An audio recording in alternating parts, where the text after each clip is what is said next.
calling it the GQP now instead of the GOP. I fucking love it. Ah, the GQP for Q. Ah, I love it. It's so funny.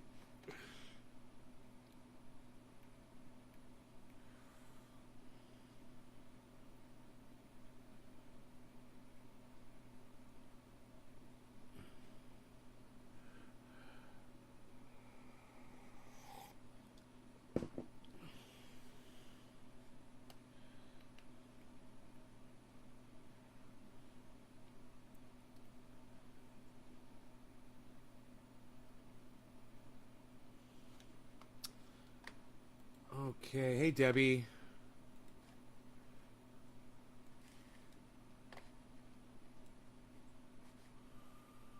Hey Karen. Thank you for the 3. Very good. Good correction on the 3 there. Oh, did I not I didn't click update on the video title. Fuck, man.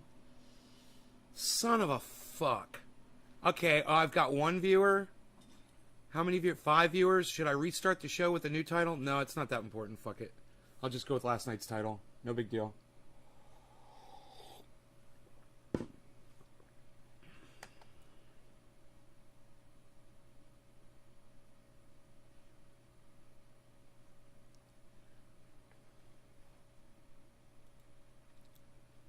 Yo, Enoch, how's it going, bro?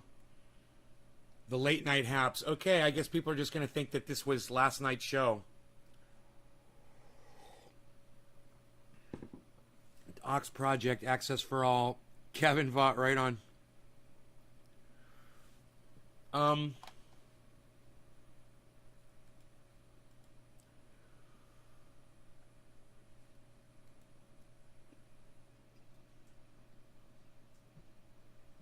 Bitcoin's down to 47.4.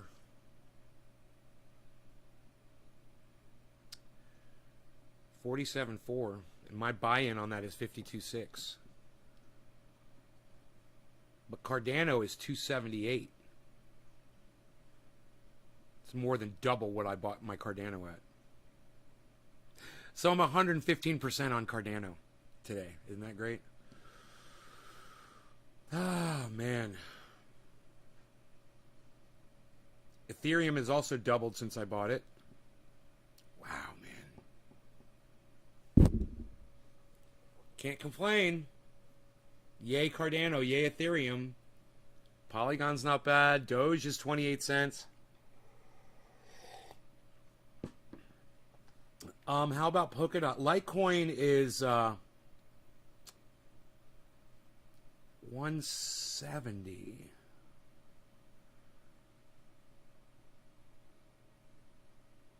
I think Litecoin's down. It was I think it was 175. Polkadot is 31. No. Polkadot was 25 yesterday. Now it's 31.42. I don't know how I'm remembering these numbers. Maybe because I bought some fucking Polkadot.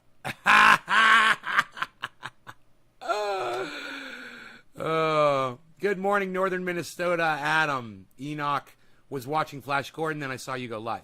Jay, how bullish is this? Flash Gordon from like the 1970s, bro? Like from 90 a few days ago. Solana pumped to nearly 120. Right? I hope you're making a lot of money off of that. Good morning. Hey, Dot is doing well. Independent. You're worried about Solana, weren't you? Didn't you say you lost a whole bunch of money on that? Independent Left News. Thank you. Independent Left News. Are you going to start promoting my shows? On Twitter? Like you do for Ron Placone? And Independent Left News. Do you pay Ron for those promotions? Ron Placone? Because he used to promote my product on his show, but he doesn't anymore, and I don't know why. I've just never asked him. But I'm just kind of wondering, do you pay him for that, for those shouts out? Because I don't mind paying him, you know? You pay Ron? What's the cost of that? How do I get on that? How much does he want for that shout out? I don't mind fucking paying him at all. You know, I'd give him triage oil for the rest of his life, but I guess that wasn't enough.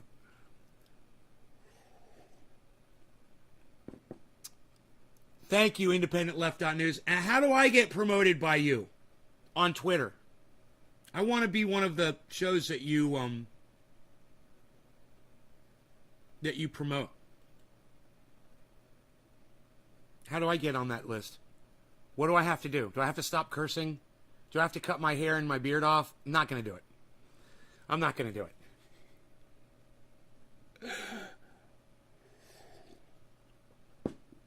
Independent Left News promotes independent news programs, podcasts, guys, on Twitter. And Independent Left News doesn't get a lot of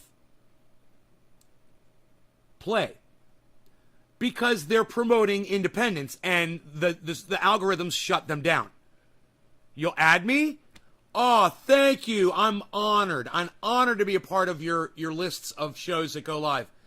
Honored. Of course, you don't have to do all three of mine every day, but if you ever see me do a good show and you want to promote it out there, yeah, man. Thank you. I say, man, I don't know if you're a guy or a girl. You call me bro, so I figure you're a guy. All right, that's great. That is great. Independent Left dot news, is it? Where's the dot at in your name? Isn't there a dot somewhere in there? Is it independentleft.news? I want to promote you. If you're promoting me, I'm promoting you. You know? I didn't lose money on Solana. It's almost never been down. Oh, who was it that... Somebody was talking about losing a bunch of money yesterday. I thought it was Solana. They're like, I bought this and now I've lost $400 or something like that. I'm like, don't sell. No, that wasn't you, Drugs Buddy. It was somebody else. In the indie media space and on the left, I'm in the middle. I mean, I agree with most of the left policies, but there's shit on the left that I totally disagree with, so I don't call myself a lefty anymore. I don't call myself a lefty. I call myself independent progressive. But I see so much, it's independentleft.news, right? I see so much bullshit now, a la Bernie Sanders, a la The Squad, a la The Young Turks, a la Hillary Clinton, a la Joe Biden, a la the entire fucking United States federal government, that I have a really hard time just saying that I mean, lean left. Yeah, I lean left. But, you know, when I hear Graham Elwood call me a lefty, I'm like, oh, wait a minute, bro. Let's talk guns. Hi, Kayla. She's 5. Oh, hi, Kayla. Yeah, anytime somebody calls me a lefty, I'm like, well, maybe we should talk about guns. You know? So it's that whole left-right thing is it's what's the word I'm looking for? The whole left-right thing is like a poison pill. She's waving back. It's like a poison pill because they're playing us against each other.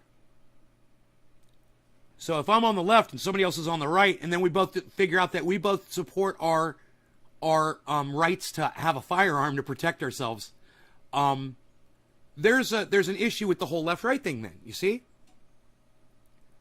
Right. So, well, I only really watch left-leaning podcasters. A lot of the podcasters that I watch that are left get accused of being straight-out Republicans, like Jimmy Dore. And it's hilarious because, of course, he isn't. And, of course, I am not. But I will call Joe Biden a senile old cuck every day. And I would hope that everybody on the left can do that. Can look at that man and see that he's fucking not functioning properly anymore. That he's senile. So when I see people that are hardcore lefties on Twitter that are pumping up Joe Biden and talking about how great of a president he was. You know, I literally just saw a tweet from this girl. She's obviously a blue waiver. And she said that the pullout of Afghanistan was more successful than Donald Trump's leaving of the Capitol. And I thought to myself, Really? Okay, 5 people died at the Capitol. I'll give you that. But 200 people died in Afghanistan and people fell off of fucking airplane wings. You know, I would say that was a much worse situation because it resulted in a massive amount of death compared to the January 6th, riot and insurrection, whatever you want to call it. Yeah, I call it all those things because it was. Were they trying to subvert democracy? You goddamn right they were. Stop the steal. Just those 3 words, stop the steal. That's stopping democracy. You're trying to stop the election. You're trying to stop America. When you say stop the steal, you're fucking guilty. But at the same time, five deaths does not equal 200 deaths. So this stupid fucking bitch on Twitter that's trying to say that, the pullout from Afghanistan was was much more successful than Donald Trump's pullout from the fucking Capitol than his losing the election, I call bullshit, man. And I'm going to call bullshit on every fucking leftist that agrees with that bullshit all day long. And that's what I do on this show. I'm going to keep you motherfuckers real. And if I'm keeping it real, you're going to keep it real. And if you don't fucking like it, then run off to whatever fucking team you claim is yours, whichever side you're on, and stay the fuck over there! And stay the fuck away from me, man! You understand? I get so fucking angry, man. It's like the fucking anger and the rage just drips off my fucking face. It just comes out of my mouth, man. I can't fucking stop it. You have to be able to admit that Joe Biden is fucking senile. You have to be able to admit that Kamala Harris is a fucking dumb cop, cunt, bitch. She's a fucking liar, too. You got to be able to admit these things. You can't be blue no matter who, And while I would never support a fucking Republican, ever, never, I'll never fucking do it. At the same time, I'm having a much harder time these days fucking trying to support goddamn Democrats. Because they ain't fucking keeping it real.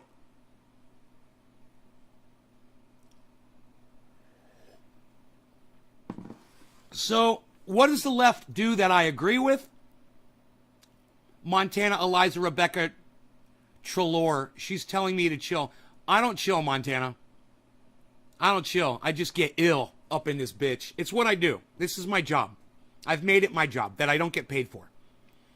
I come on here and I express my emotions and my feelings about whatever I'm talking about in the most honest way that I can to my audience. They can either accept it or they can't.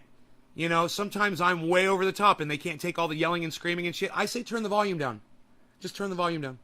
And when I'm screaming and yelling. But I'm also making sense, so don't miss out on all the information and education that I dish out. So what does the left do that I agree with? Well, they agree in a woman's right to choose what goes on inside their body. Winning, I agree with that. The Republicans don't, so fuck them. What else does the left stand for that I agree with?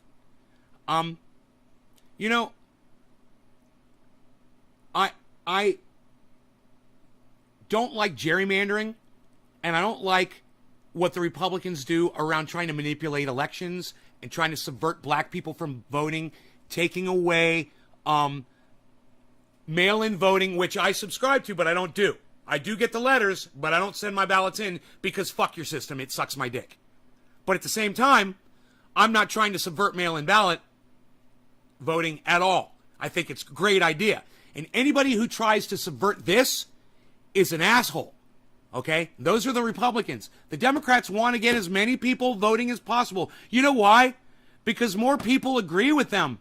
And when you get more people to vote, you find out that more Americans are fucking liberals.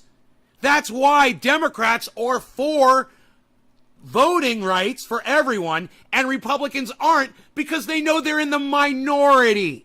They might be able to yell louder, at a Trump rally, but that's all they got. Trump won, Trump won, Trump won. Yeah, how far is that getting you? It's fucking, we're more than a year into this goddamn presidency now? Is it almost a year? Not a year. January will be a year, right? Almost a year. Let's say that. And they're still crying Trump won? Like that's gonna, oh, you want to get high, Montana? Okay, Montana, for you. Only for you, Montana, Eliza Rebecca Trelaw, because I finally got another 4-name girl in here. Ha ha ha! Debbie!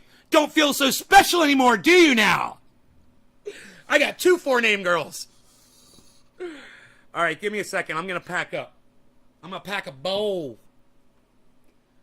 But that don't mean I'm going to get quiet. I'm not subverting my rage or anger with this bong rip. I want you to know that. We're going to be talking about some stuff today, kiddies. I hope you tune in and enjoy.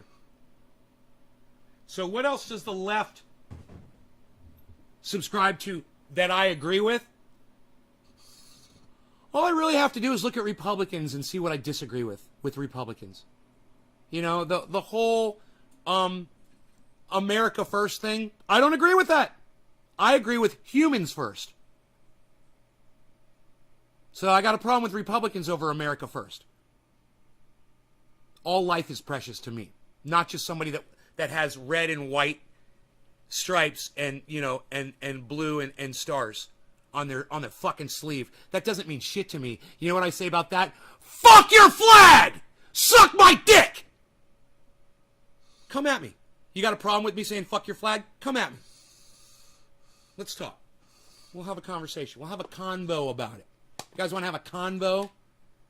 We'll talk about fuck your flag.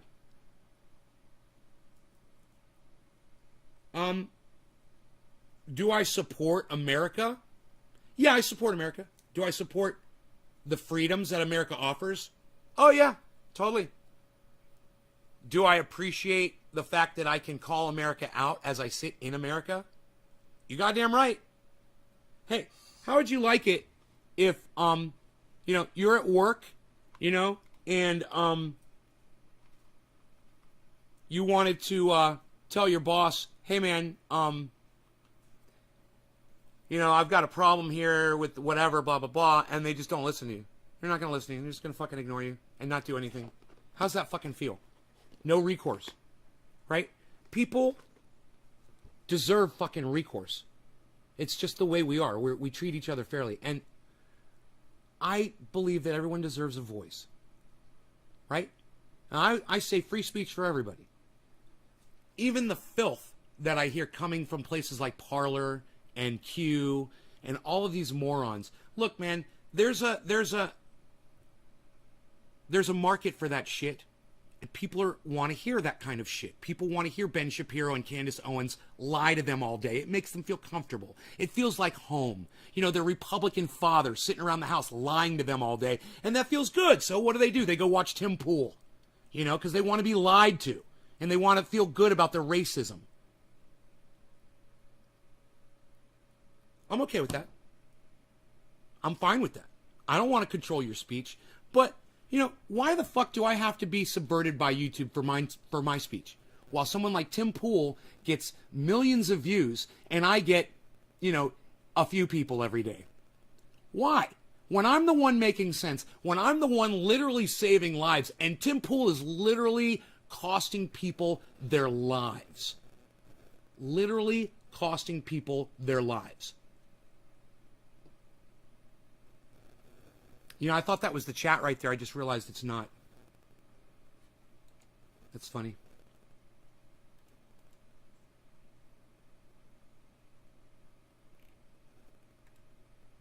Here we go. Okay.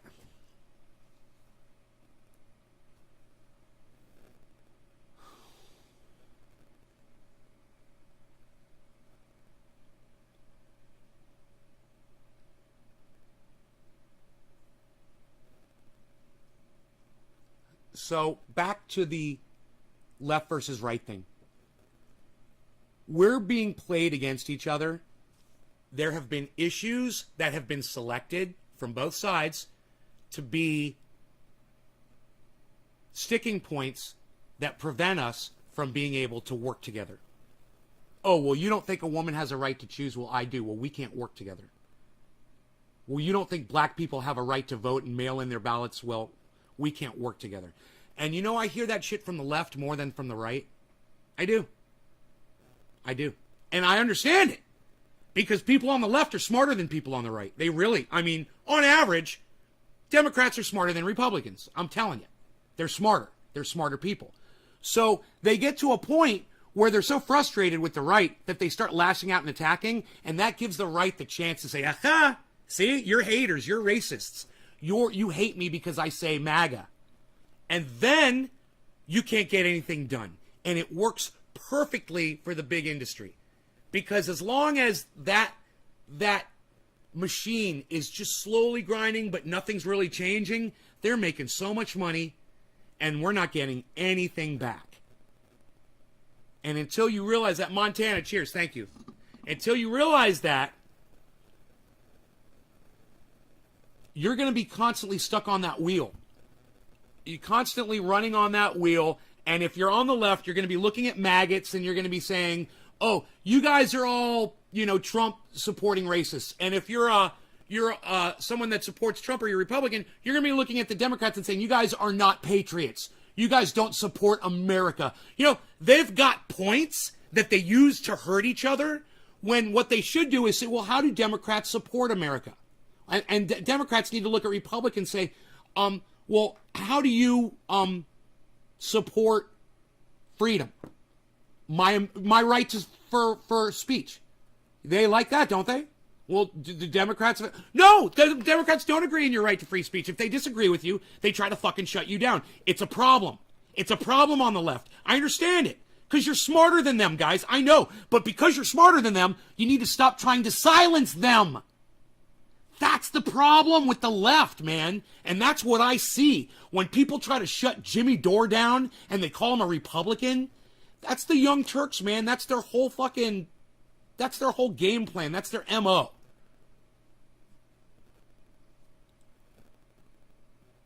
The left does seem more extreme. Yeah, they're both extreme in their own ways. Billy, I would say extreme is telling a woman she can't have an abortion. I would say extreme is trying to limit a black person's right to vote or mail in a ballot. I would say that's pretty fucking extreme, wouldn't you, Billy? You can't just say the left is more extreme than the right. That's bullshit. Bro, there's a whole bunch of people on the right that are saying Trump won, Trump won. That doesn't seem extreme to you? They supported the Capitol riot, bro. That doesn't seem extreme to you? So, have you had your coffee yet, Billy? Hey, man. Coffee up, son. It's time. Look, I'm trying to smoke with this girl. She's a new four-name girl. Her name is Montana Eliza Rebecca Traylor. Here you go. Cheers.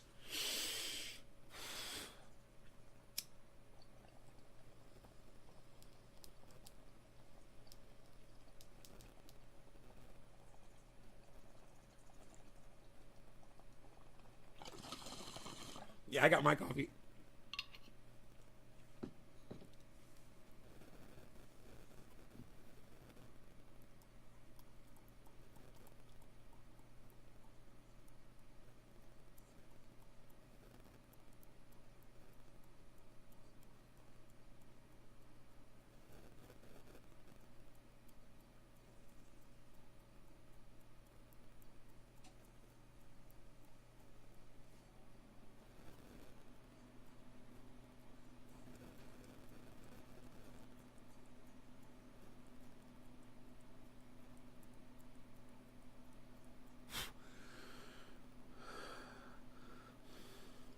DC, the right wanted to overtopple our democracy. You sure had your coffee. Staged a fake coup for fake reasons. I smoke along, hippie chick. Right. So, there's extremes on both sides. Okay, left and right. We've got extremes. Right? There's people in both parties who are closer to the center. I used to be one of those people. I always supported my right to have a firearm. Always. The whole time I considered myself a Democrat, I had guns, man, since I was a child.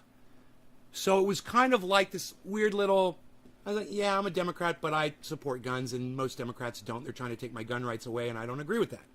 But I'm not going to become a Republican over it. I'd give up my guns before I became a fucking Republican. I would. I would give up my guns before I would become a fucking Republican. You guys, you fucking Republicans, you need to drop the whole abortion issue. That's not your issue. It's not for you to decide that. You don't get to decide social issues of someone's gender. And why is the Republicans so fucked up around that shit? Oh, what bathroom are you using? Oh, fuck you, man. You're worried about your kid being exposed to someone in a bathroom. Why don't you go to the bathroom with your fucking child? All right, you're that fucking worried about it. Or here's an even better idea. Don't have a fucking child in the first place. Then you won't ever have that problem. It's great. Trust me, man. It's great not to have to worry about kids. It's great. It's nice. This is a great service. Monique, oh, I'm sorry about your husband. Aw, right on. I'm glad to take over. Guns and guns forever, but lean left. I want more guns and guns forever. Okay, DC. I so agree with you on the right dropping the abortion issue. That's fucked up. Well, here's something else the right needs to drop. They need to quit trying to control the vote. Quit gerrymandering. Quit ending mail-in balloting. Stop trying to silence people with a different colored skin than you. Hey, man, you had your day, whites. You had your fucking day. It's slowly going away. You need to let go of that shit and realize, man, now it's your turn to feel like what it feels like to be a minority. Sucks, don't it? Well, maybe you shouldn't have been such an asshole for the last 50 or so years. It's kind of funny the way that worked out, isn't it? It's almost like there is a God named Karma. My body, my choice regarding masks, so they agree with pro-choice people and don't... I know, the hypocrisy, right? My body, my choice on a mask, but a woman that needs an abortion, that's not her body, it's not her choice. What? It's hilarious. Adam, what's up, bro? If someone is vocal about being against abortion, my first thought is, how many kids have they adopted? And look, I don't want to get too far into the abortion issue on this. I want to talk more about the issues. I want to talk about the number of issues that there are. The Republicans are always talking about how they want less government control, and Democrats are always being accused of being tax and spend, while Republicans supposedly want to, free up your finances and shit like that. It's not like that anymore. Yeah, it's not like that anymore. Now, all of them are all about industry. All of them are all about corporations, left and right. You look no further than Nancy fucking Pelosi, 200 millionaire. How did she get so wealthy? She's fucking playing to the corporations. That's how. She's bought. She's 200 million fucking bought. I don't know if you guys even think about that. You think about how much money 200 million is? Let me tell you this. I am 200th of a percent. 1/200th of a percent of the wealth that Nancy Pelosi has. And look how I fucking live. I live like, on my standards, by my standards, and I grew up in a really nice area in a really nice house. By my standards, I live like a fucking king. And I only have 1/200th of Nancy Pelosi's wealth. And if you can live like me on 1/200th of Nancy Pelosi's wealth, doesn't that seem like it's a little excessive to y'all? So, Republicans allowing industry to just thrive, they've created people like Nancy Pelosi. And when you tax people like Nancy Pelosi and Elon Musk and, Bill Gates, Richard Branson, when you tax people like them, they don't suffer. When you tax people like y'all suffer. And isn't ending suffering the whole fucking point of all of our existence? It should be, but it's not. Mine is, I want to end your suffering. I do. I want to end your suffering, and I don't even want to make money doing it. 98% coconut oil, 1% peppermint oil, 1% activated THC oil. You can get out of any bubbler, anything that you're smoking concentrates out of, or you can literally just decarboxylate and use the concentrate as it is. Just 275 degrees for 5 minutes. There's your pain oil. There. I'm not trying to make money off you. That's the ingredients. That's the secret. There you go. Do you think a flat tax would be helpful? Adam, I don't understand economics, right? I'm not an economist, but I can tell you this. When a single person has, let's just say when a single person has $5 million, bro, even that's excessive. My parents, who are millionaires, I'm pretty sure they don't have 5 mil. Have you seen? Oh yeah, Adam, you came over and you visited. You see how my mom lives, right? Like the goddamn Queen of England in that fucking palace. It's palatial. It's got marble floors that span the whole goddamn, it's fucking 5,000 square feet of marble floors, bro. You know, it's insanity. That's not $5 million. You know, you could be living insane, rich lives, and all of us could have that money. Oh yeah, there's plenty of money to go around, man. We could all be living like that. But Elon Musk needs $1 billion. You know? Richard Branson needs $1 billion. Bill Gates needs $1 billion.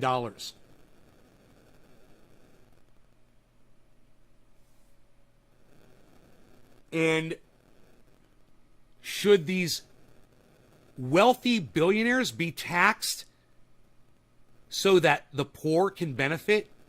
Yeah. Was Nancy Pelosi and her ilk responsible for making it so that corporations didn't ever pay taxes anymore? Yeah. Yeah, she freed them up. Her and the entire federal government, every single politician in there, they work for industry. They work for corporations to make it easier on them so they can have billions of dollars for, you know, for what? To sit in an account somewhere while people are suffering.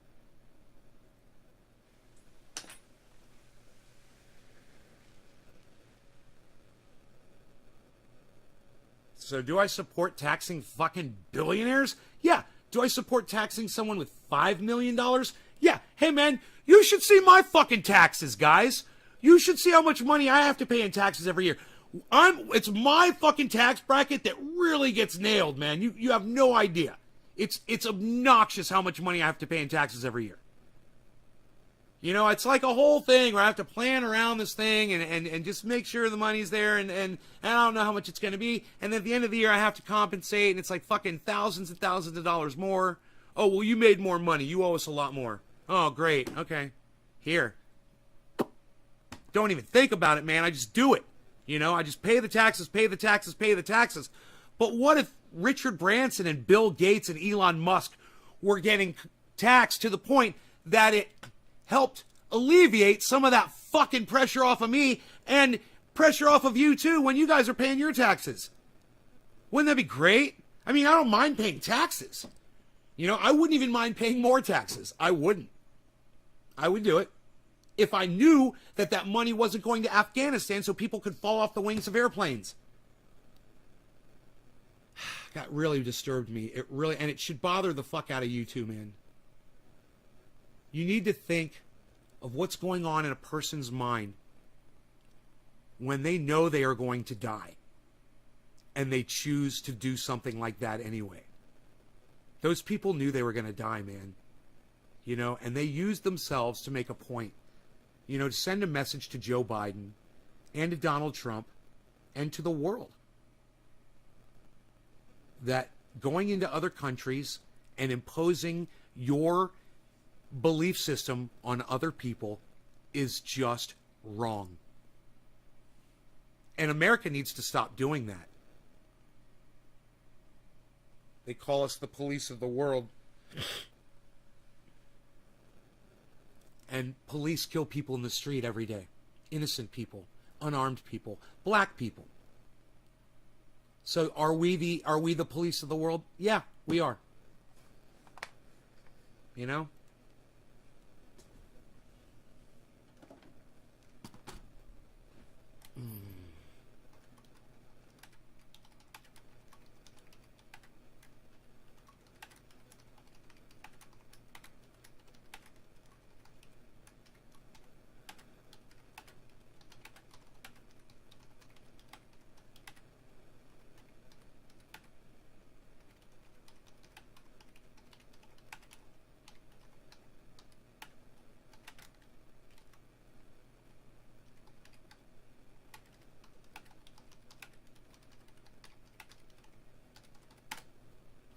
People call America the police of the world, and when you realize how pigs murder innocent victims in America, this makes perfect sense. That's the tweet. Let's get high.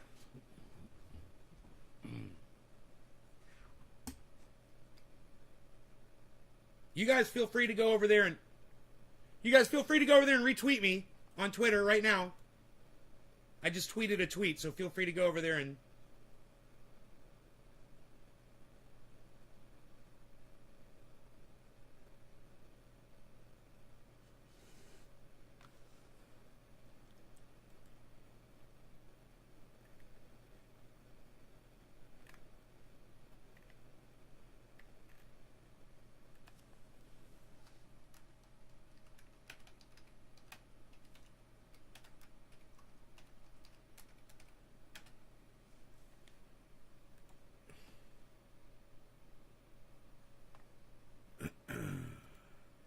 so that woman's trying to say that the exit, she tweeted back at me. She's telling me I'm crazy.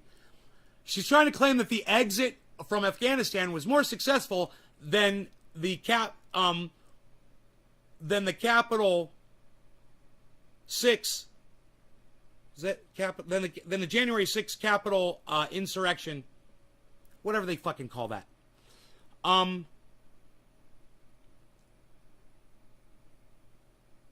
And I said 200 Afghanis died. 5 people died at the Capitol. Which one's more successful? And she's like, oh, but what about all the people that died through the wars in Afghanistan or blah, blah, blah, or something like that? And I'm like, right?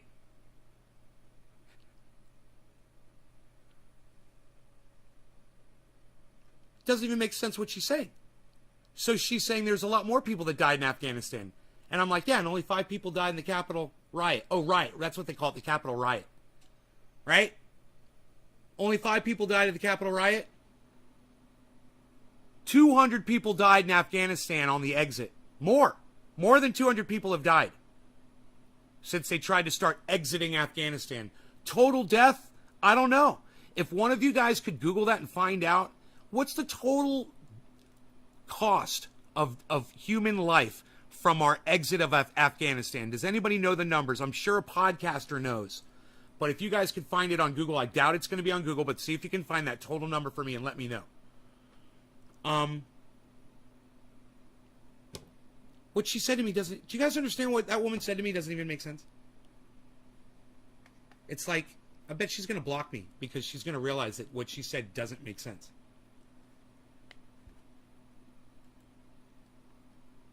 Adam retweeted, ask Google how many species go extinct every day. Google answers 150.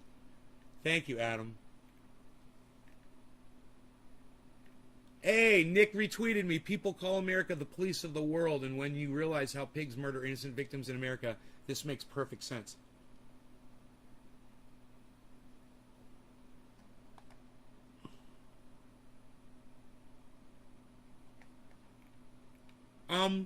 Independent left news. Here we go. So, let's go through this.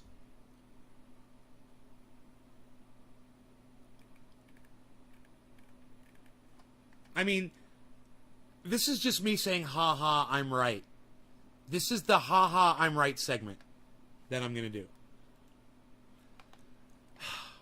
I'm not impressed. But anyway, so this woman put up a meme, and the meme says, absolute truth. Biden's exit from Afghanistan was more peaceful than Trump's exit from the White House. I say, when we exited Afghanistan, 200 people died in a fucking suicide bombing explosion, right? At the Capitol insurrection, 5 people died. So this statement is factually incorrect.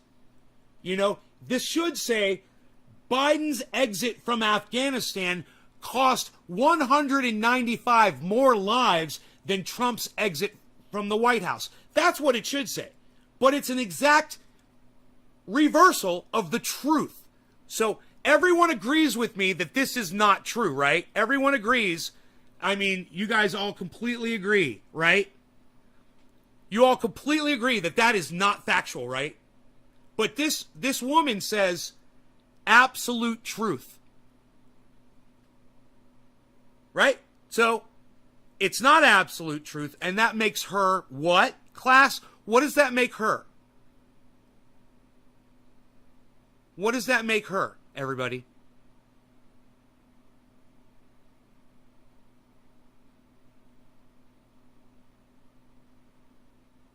Okay. She is nuts to even compare. Ridiculous premise. Monique, Josh G. Is it even fair to compare them? She's making odd points. Lies.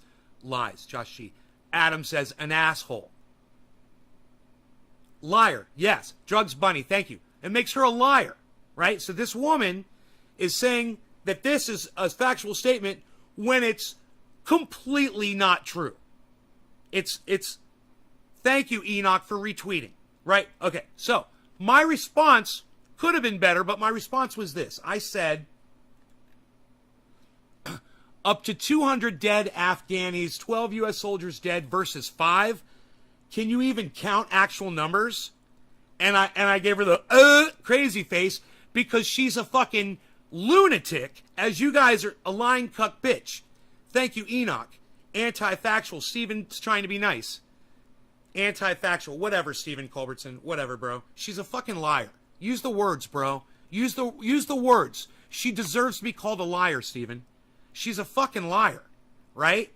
So I call her out on her lie. I don't call her a liar. I just say, can you count actual numbers? And she says to me back, appreciate the idiot face you included so I wouldn't confuse you with someone rational. Huh, okay. Why are you discounting the lives of the thousands lost during this false war? I'm not. That meme says exit. Exit from Afghanistan was more peaceful than Trump's exit from the White House. You weren't talking about the Afghani war. You were talking about Biden's exit. I was sticking to what you were talking about in your meme, right? And I proved your meme wrong. It's a stupid fucking meme. And now anybody that looks at that meme and sees my statement underneath it, they're going to be like, yeah, that meme doesn't even make sense. I'm just a blue wave idiot. Wow, I just realized I'm cheerleading Joe Biden because I saw a meme with big fucking white and yellow letters on it, and I thought it made Trump look dumb because, you know, Trump bad. And oh my goodness, really, 200 people did die at the, more than 200 people have died upon the exit of Afghanistan, and only 5 people died at the Capitol. I don't know how many times I have to go over these facts. It's fucking stupid, right? That she even said this shit. But I'm going to base peacefulness on the amount of bodies. And let me ask you guys this. Peacefulness as related to how many bodies are left after something is over, is that fair? Is that a fair assessment of whether something was peaceful or not? Let's say you've got 2 protests, okay? And you got one protest where, you know, everybody's screaming, a whole bunch of people get hospitalized, you know, and maybe a couple people get maimed or whatever, but no one dies. And then you have another protest where 40 people die. Okay, which one was more peaceful? Which protest would you call more peaceful?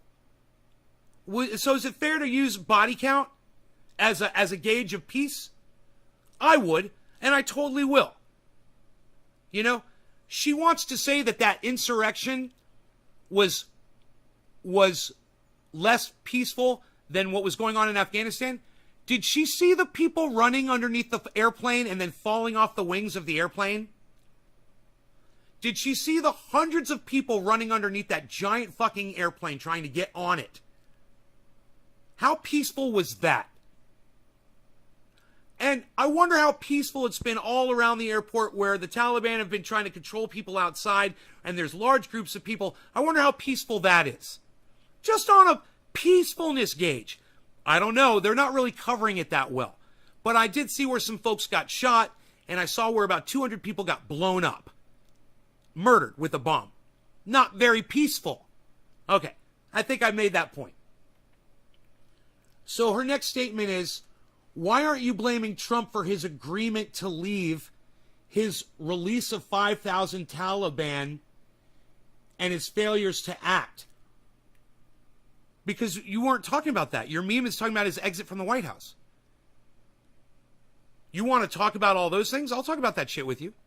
You know, what's happening here? Oh, I must have accidentally pressed on my, I must have accidentally clicked on my profile. There was peace at the airport. I don't even believe there was ever peace over there. Our troops and our military have been treating the people there like dog shit. This lady needs to see the video of the soldier you showed yesterday. Man, like, what the actual fuck? Hey, Brian, that video of the soldier going after those kids on those donkeys, I don't know the context of that. I don't know where it was. I don't know the year. I know nothing about it. So I wouldn't use that specific video. If you're talking about the donkey video, I wouldn't use that specific video as evidence. But, I mean, the meme is just factually incorrect. And I proved it wrong. And she's trying to say that I'm the crazy one. And, you know, you guys can judge for yourselves if you feel like I'm the crazy one. This is the problem with the left. That a lot, not the entire left, but a lot of people on the left that are blue wavers, you know what? They see something like that and they jump on board. They don't think. They don't read it through and think about it for, it only take 10 seconds. Peaceful? Was it more peaceful? No, it wasn't more peaceful. Just because they're now showing you videos of soldiers water washing you, you know, pouring water down the throats of Afghani children who shouldn't have been thirsty in the first place. You ever think about that? You know, maybe those soldiers failed at their jobs if those kids were thirsty at all. Wouldn't it be cool if all those kids had been like, no, I'm fine, I don't need any water? Every single child that he offered water to accepted it. That's really bad. You know? Every single child wanted water. They're not doing their fucking jobs over there. They're not taking care of those people. And that water washing, that propaganda, well, you guys should see Richard Medhurst talk about it. We covered that on the show yesterday. And you guys should go listen to Richard Medhurst talk about the water washing from the, you know, the Department of Defense. It's a freaking joke. It's, like he said, state-run propaganda. There's no denying it. Soldiers giving water to dehydrated little Afghani babies, that's fucking propaganda, guys. Are they showing you the fucking videos of the people screaming outside those gates trying to get on planes? You know, are they showing you the videos of the people that got mutilated and destroyed by that massive bombing? Or how many people got killed in the shooting attack? I still don't know the number. God, it's fucking sickening, man. What do you guys got? What do you guys got? Anything about that? Brian Munoz, thank you for participating in the chat here. I'll turn the chat back on. I like to turn the chat on, man, when you guys are making sense.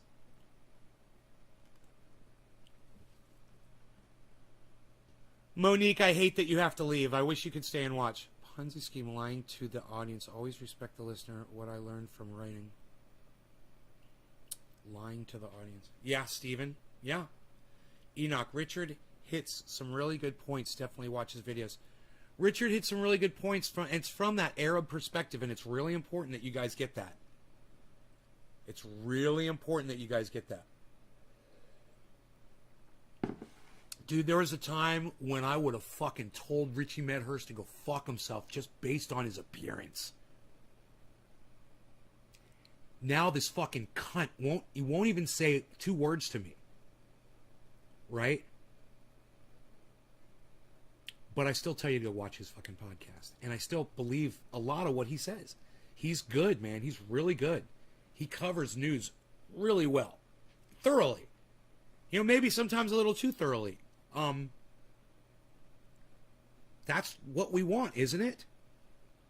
We want people who are like, you know, people who are willing to work hard to bring you the truth. I don't know, man. Maybe it's not what everybody wants. I know a lot of people want Tim Pool. Let's see how many subscribers Tim Pool has on his YouTube channel. Timcast. I have a feeling you guys are going to be a little fucking angry.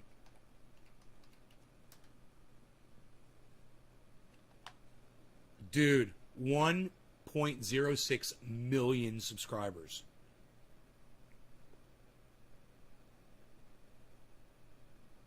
$1,006,000 subscribers. I'm assuming that's what the 0.06 is. Yeah. When he goes live, dude, he gets more than 250,000. He gets 1/3 views per video, guys. His videos, 343,000 videos. Views. 311,000 views. 455,000 views from 6 days ago, guys. He gets 500,000 fucking views on a video. This liar. This fucking liar.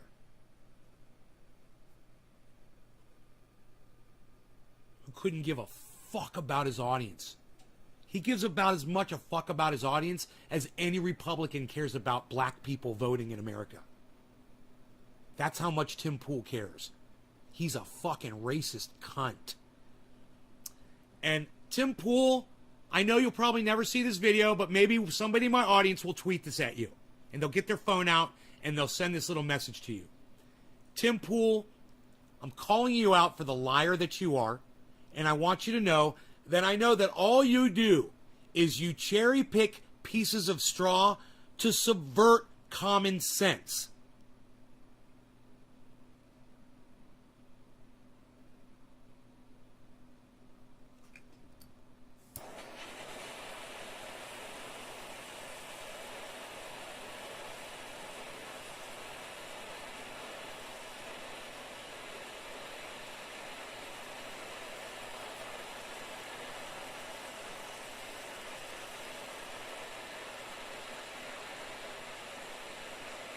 You know, common sense. That's what this is. Common sense.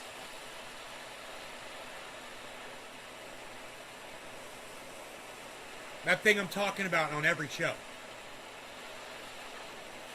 Hey, someone should make a highlight reel of me doing that. Common sense in it. Find out all the times I common sense it on here. No law regarding cannabis, cannabisism for all. Cheers, everybody. Hey, it's 420 in Newfoundland. What do you know?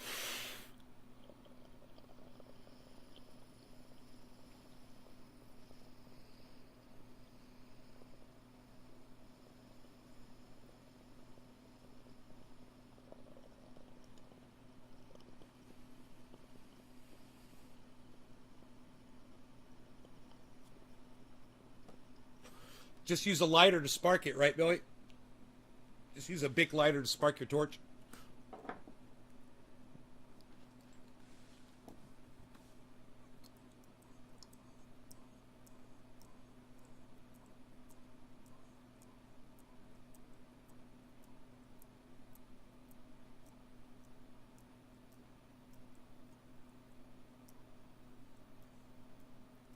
You probably got one of those Bunsen burner sparkers, don't you? You fucking crazy mad scientist, you. Just use that. Click, click.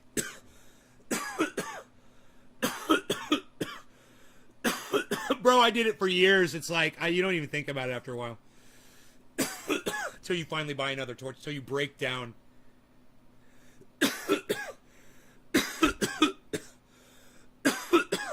Bitcoin's at 47.36.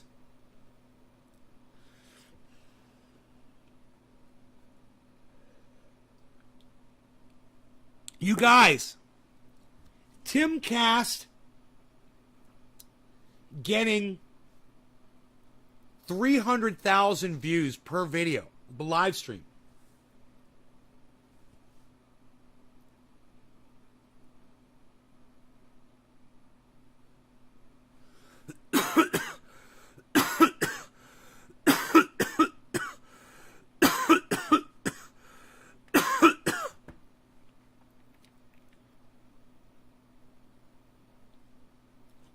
Ashley Babbitt's death remains a mystery. Dude, it's not a mystery, Tim Pool. It's on video. She was trying to fucking get into the goddamn chamber of the house, okay? So they shot her in the fucking face, all right? Or they shot her in the heart, whatever. That's what you get when you're attacking the United States federal government violently. You know, she had a backpack on her back. She was a fucking clear and present danger and a threat that had to be stopped. Now, his choice to use deadly force, that was his call, man. Would I have done that? Would I have fucking shot her like that? No, man, that was brutal. It was fucking psychotic. That guy's fucking crazy that he did that. It's fucking crazy that he fucking pulled the trigger. It's almost like I thought like he didn't mean to do it, you know? But, goddamn, you know, point blank like that. That's fucking crazy to watch. At the same time, it's his job to protect those people inside there. And they give him the authority and the license to murder someone point blank if he feels like they're posing a threat.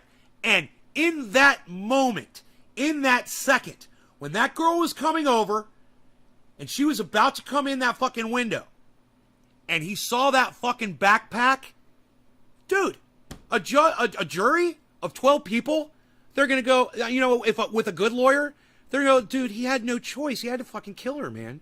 You know, I wouldn't have. I would have fucking punched her in her face. You know, he could have taken his gun and fucking, what do they call that when you hit someone with your gun? I forgot that. I forgot they call that. Gun strike. He could have gun struck her. I can't think of what they call that shit. Isn't that funny? He could have hit her with the butt of the gun. You know, he could have fucking punched her in her face. Would have knocked her down. She wasn't a big woman. You know? Pistol whip.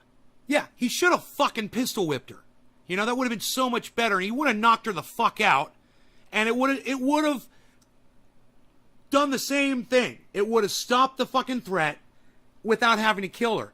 But at the same time, there were a whole bunch of people on the other side of that door screaming, trying to get in. And in that moment, where he pointed that gun at her and was telling her to get the fuck down and back the fuck up, and she wasn't doing it, man, if I was on that jury, I would be the fucking holdout juror to say that that guy was within his right to shoot that fucking dumb cunt. And she was a dumb cunt. And you know what else? I'm glad she's dead. All of those fucking idiots should have been shot the fuck for what they were doing. And you know what? If they were in there, you know, for an insurrection, and it was over Medicare for all, universal basic income, you know, a $25 minimum wage. Let's just do it, okay? $25 minimum wage. Ending student debt, loan debt. Ending all foreign wars. I'd say bring more fucking weapons to the goddamn Capitol. And I'm right there with you. And fuck those 200 millionaires in there. Fuck them. But y'all did it for the wrong reason. You did it for a liar over a lie. And you're not going to get my support. All you Trump 1 cunts out there, you ruin it for everybody. You ruin it for all of us that hate the fucking government. We could have been on the same team. Now we look at you like you're a bunch of lying fucking lunatics that can't be trusted. Yeah, when you're one of those Trump 1 people, people can't trust you anymore because they realize you will lie about something that we all know isn't the case, man. President Joe Biden is doing shit as President Joe Biden. When the fuck are you gonna all accept that shit, man? You know, and even when you do, it's too late. We've already seen you for the idiots that you are. You're a bunch of fucking liars. You know, like I said, you can't be trusted. Tim Pool can't be trusted. You know, why do you think Tim Pool had someone inside that goddamn insurrection with a camera? Think about it.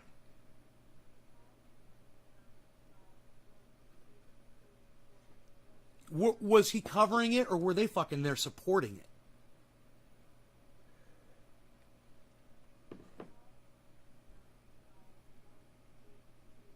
I find if I ignore the first phone call, usually the phone won't ring much anymore throughout the day. That's how I treat those fucking those calls. I just ignore them, you know. And I don't get a lot. You guys notice my phone doesn't ring a lot? Isn't that great? We may not have all shot, but it's not wrong to do so. No, it wouldn't have been wrong. What he did was not wrong. No, he had the right to use deadly force to make an example for all the people that were behind her that would have come through that door. You know, he may have done the right thing. You know, and she was a dumb cunt for putting her fat fucking face in that goddamn window like she did. You guys want to hear what Tim Pool has to say about her? It's only 21 minutes. Let's put it in fast and listen to fucking what Tim Cuck fucking Pool has to say. Little cuck bitch motherfucker. But let's jump to this next subject, January 6th, because we're talking about George Floyd. Somebody tweeted something about conservatives and the double standard. There was some conservative who said something about, why don't we know who killed Ashley Babbitt? We should have this information released immediately with George Floyd. We got this big show trial in the press. And let me just stop right there. I'm just going to say this. Who fucking cares who the pig was that fucking killed that stupid cunt? He was within his right. He was doing his job. He was protecting our leaders. And that's his job to do that.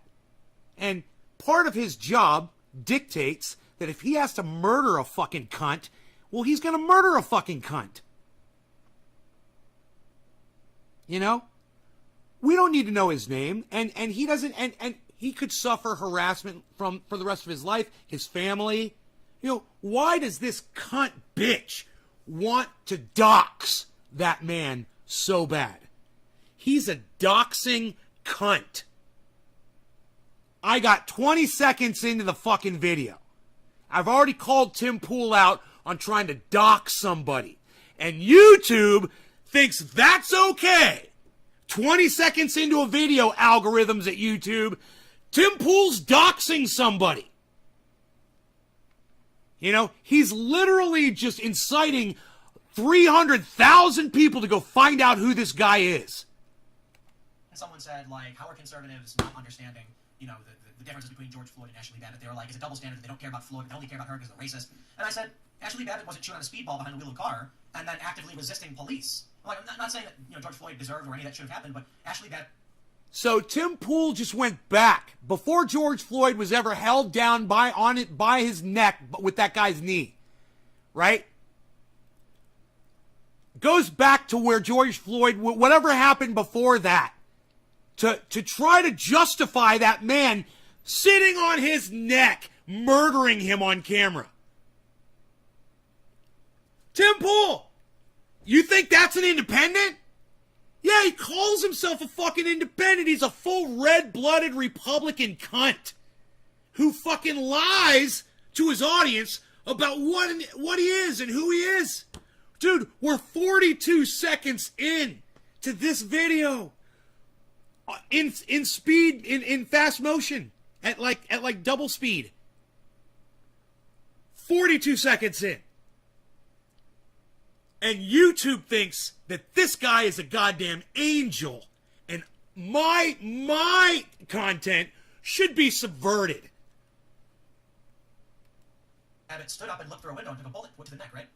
So look, I mean, there's some, so first of all, I pray for the trip. Did he say look through a window? Neck, right? So George Floyd deserved or any of that should have happened, but Ashley Babbitt stood up and looked through a window and took a bullet to the neck. Stood up and looked through a window? Let's slow that down, man. You guys want to hear him fucking... This is how he lies. So he doesn't just cherry pick pieces of straw. He'll just straight out make a point that's a lie. So that's what he's doing right now. Ashley Babbitt didn't just stand up and look through a window. Does anybody remember how Ashley Babbitt caught that fucking bullet?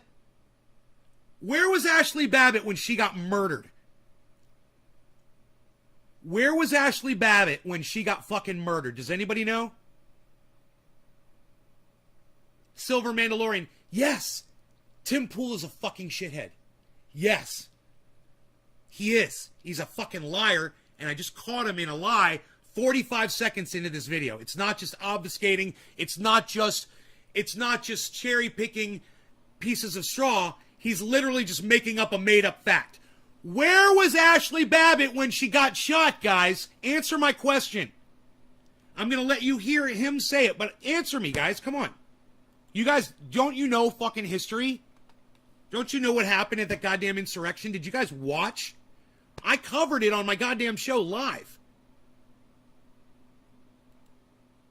Or any of that should have happened, but Ashley Babbitt stood up and looked through a window and stood up and looked through a window and Ashley Babbitt stood up and looked through a window and it happened, but Ashley Babbitt stood up and looked through a window and it happened, but Ashley Babbitt stood up and looked through a window and it happened, but Ashley Babbitt stood up and looked through a window and it happened, but Ashley Babbitt stood up and looked through a window and it happened, but Ashley Babbitt stood up and looked through a window and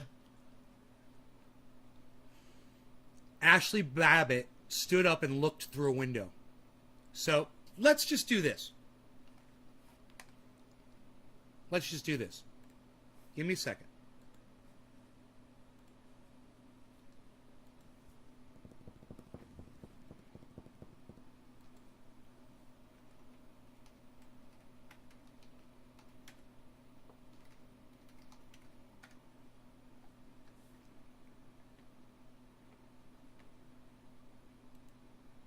One-minute video.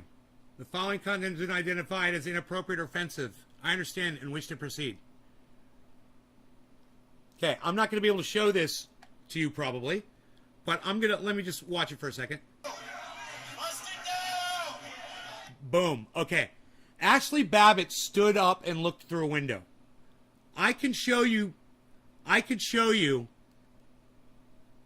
these few seconds of this video where she's not shot yet. Is this standing up and looking through a window? I want you guys to tell me, okay? Since you guys are going to be able to see this. I want you guys to tell me, and this is not disturbing what I'm going to show you, hopefully. I'm going to pause it before she gets murdered. So, if you guys are disturbed by just the thought that this girl is about to die, then please, I'm giving you a moment right now to turn off my podcast. Okay? I am going to show her what Tim Pool claims is her standing up and looking through a window. And I'm going to run this disclaimer right here. Okay? There's the warning. Warning. Disturbing image of a shooting. Okay? Now, you tell me if you guys feel...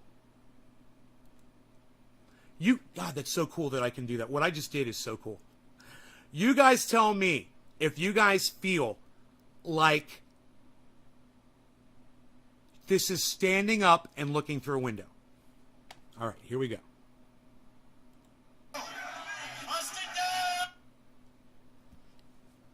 Is that standing up and looking through a window? Is that standing up and looking through a window? Is Tim Pool a straight fucking liar? No, I didn't do it by voice. I clicked on it. You guys see where she is in the video. You guys see where she is, right? You see where she is, right? Is that standing up? I'm still waiting for you guys to answer me. Hey, you guys. Is Ashley Babbitt standing up and looking through a window?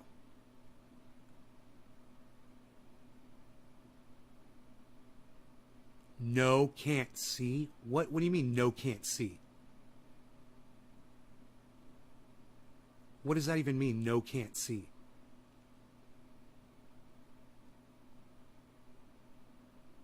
Hippie chick says she's climbing through the window. Is that her climbing through the window? How can you not see that?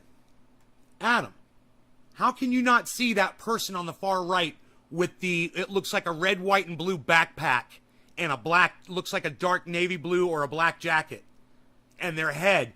How do you not see their head right here, their backpack right there? How do you not see this?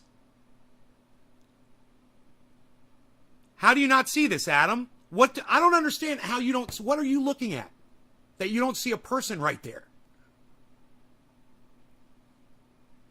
I want to make sure we're looking at the same thing. You know, because I just showed you her literally come up from view and go way up above everyone else. She's literally climbed up onto the door. Yeah, invading our capital. Hell no, Tim is a liar.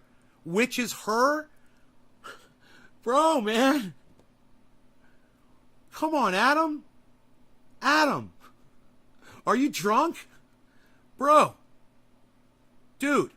It's like I want to point at her. It's like I don't know what Adam is looking at.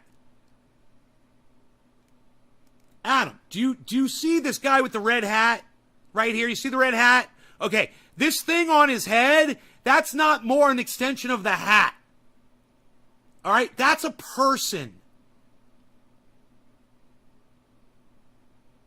You see that? You see the person way up here? You see where I'm using, I'm using my mouse pointer to highlight where there's a person way up on that door. Well, all of these men who are, some of them are 6 feet tall, the tops of their heads with hats on are right here. She's literally 8 feet up off the goddamn floor. Her head is 8 feet up. Easy, if not 9 feet up. Oh, now you fucking see. Okay, man. Jesus fucking Christ. I want to make sure. I'm trying to make a fucking point here, bro. You know, catch up to the video. Refresh the video. Catch up. You guys understand that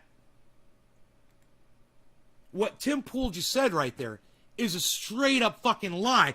And the cuck that is sitting there agreeing with him doesn't say, well, Ashley Babbitt didn't just stand up and look through a window, Tim. Now you're a liar.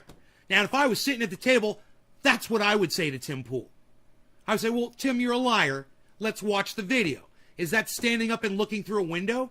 Why do you lie about shit, bro? Do you have like a list of things that you're going to lie about all day? How do you fucking do that?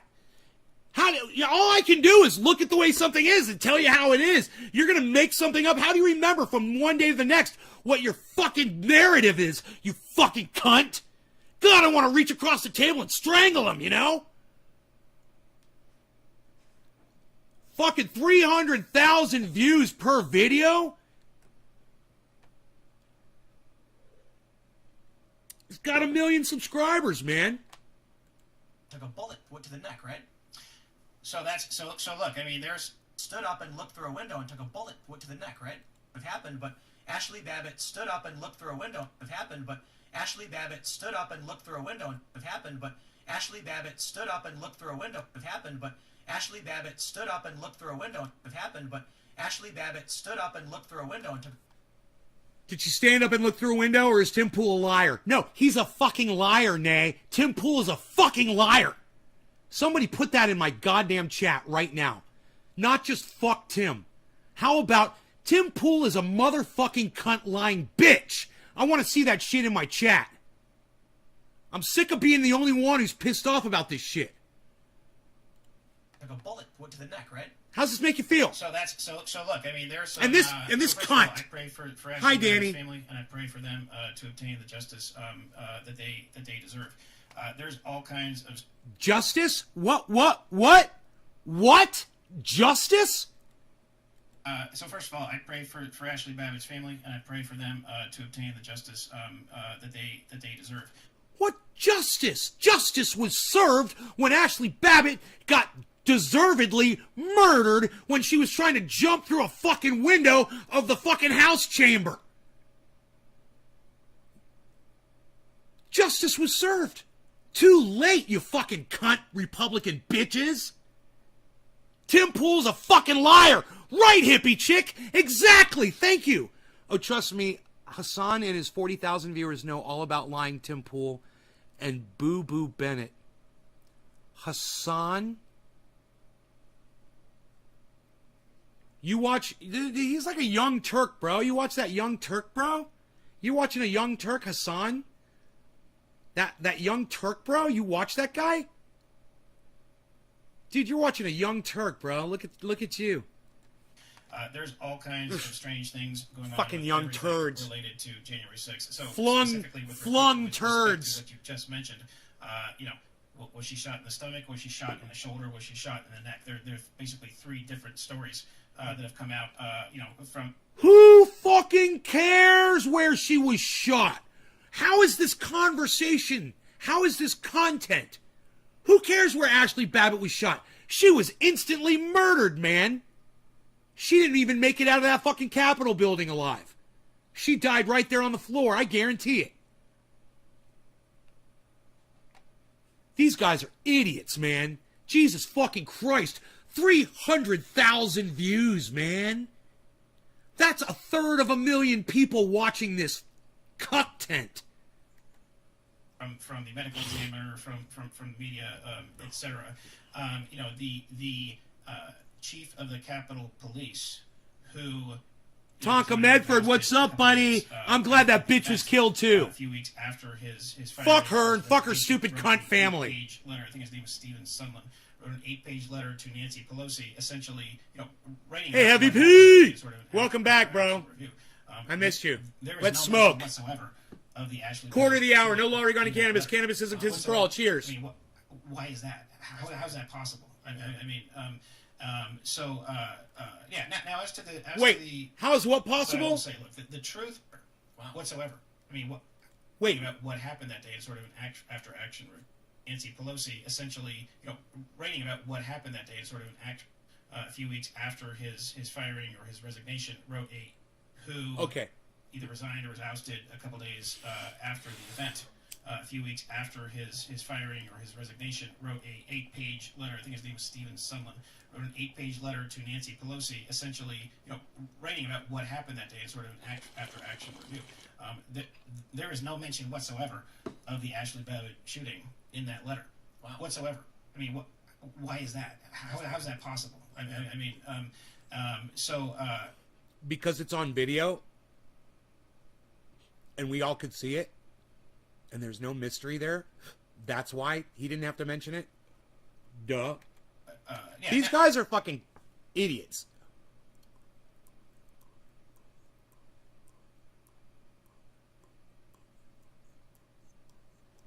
You know, when you have a video of somebody getting shot and murdered, when you have it on video, you know, writing down on paper what's in the video, that's a little pointless and self-defeating, isn't it? Why waste the time and energy? Hey, cue the video. Dumb bitch tried to jump through a fucking window where there was a man holding a gun like this, telling her not to do it. He killed her. End of story. He was defending our leadership. It was his job. The man was doing his job. You know, you want to do a job like that, man? I wouldn't. What a fucking crazy job. You know, there was a time where I said I would have done that for Bernie Sanders, and now I realize how stupid I was. I'd do it for Jimmy Dore, though, man. I'd be his bodyguard. I'd totally kill you over Jimmy Dore. Don't fuck with me, Dusty. I'm just kidding, Dusty. You know I love you, bro. You can hate on Jimmy all you want. I've hated on Jimmy before. I should mine up some of my things where I've disagreed with Jimmy and show those to Dusty and be like, see, bro, you know, I called him out on his bullshit. I'm not 100% like a blue waiver is for Biden, you know, for Jimmy Dore. You know, I'm not gonna do that. And when Jimmy Dore is slipping, I'm gonna call him on his bullshit. You know, and I hope that everybody does that to me too. It makes me a better person, man. Now, as to the, what I will say, look, the truth is going to come out about everything that happened on January 6th. It is going to take some time, but the true January 6th commission is going to be what happens in those Article 3 federal courtrooms whenever we try these cases. I represent 13 of these people, and I will tell you that we are taking every single one of these cases to trial. We're going to expose exactly what happened that day, how it happened, who's behind it, what happened. Do you hear his voice trembling while he says all that? What happened that day? Etc. Sounds like Dusty singing a gentle little song. Dusty, colt of Dusty's got that kind of goat sounding Eddie Vedder tremolo in his voice, kind of like Tiny Tim. Tiptoe through the tulips. With respect to the double standard, obviously I need to be a little bit circumspect about the way I talk about the particular cases that I'm a lawyer in, and juries will decide. No, bro, no. Any lawyer would gladly distribute misinformation on a podcast or anywhere if they thought they could have some sort of an influence on potential jurors in the case or a judge or anybody. They're going to plead their case everywhere they can possibly do it. The point here is he knows his case is weak, and he's not going to test it against the entire internet. He has no fucking case. This is hilarious. He's trying to defend people that entered the Capitol and resulted in the deaths of 5 people. Illegally entered the Capitol. He's trying to defend that action and say that it's somebody else's fault. This is so psychotic. Those cases. But what a lot of Americans are saying, I think it's undeniable. Having someone like this, that, having someone like this on your show makes Tim Pool a total cunt bitch. And let me explain why. Just look at the look in this guy's eyes, right where I paused the screen just then. Look at the expression in his face and look at how hard he's trying right now. This guy's a total fucking moron. He may have passed law school, but I don't know how, man. Seriously, you'd think that law school would filter morons like this the fuck out that support, shit that Tim Pool says. But this guy's even more hardcore than Tim Pool, man, and that's why Tim Pool has him on. This is what Tim Pool does. Where are the pre-dawn raids to round up the hundreds and hundreds of people, the Antifa folks who burned down Kenosha and Portland and Minneapolis and Los Angeles? We were not talking about that. We're talking about the January 6th insurrection. Why are you talking about Portland now? If you got a problem with Portland, talk about fucking Portland, dude. You don't get to use that as an excuse for what you're doing. Why don't you explain your defense? Why don't you do that? You got a platform. You could He's not going to do it, though, is he? Los Angeles, and in effect held a federal courthouse under siege in Portland for over a... Well, I happen to know of an insurrection that held the United States federal Capitol under siege, as directed by ex-President Donald Trump. Or at the time, it was still President Trump, wasn't it? 100 days, including attempting, not very effectively, but attempting to burn it down. Well, they broke in several times. Oh, They yeah. used some kind of welding tool to cut. And here goes Tim Pool now. Let's start talking about what happened over there in Portland. Let's just deflect and let's filibuster about, with little pieces of straw where we're trying to convince our audience that we're right about something that we're completely wrong about. Through the locks. Yeah, and they tried to burn it down when human beings were inside. Yep. Okay, so we have pre-dawn raids with AR-15s where there are 3-year-olds in the house. With folks like 73-year-old pastors who are Vietnam veterans with no criminal record.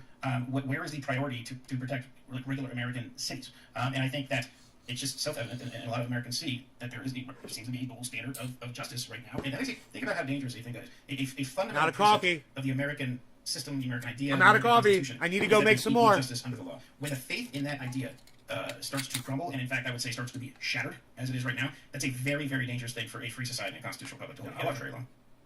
Danny, you're joking, right? You're joking what you just said in my chat, just so you know. I'm just going to go ahead and...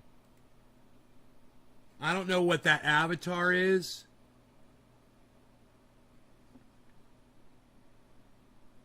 All right.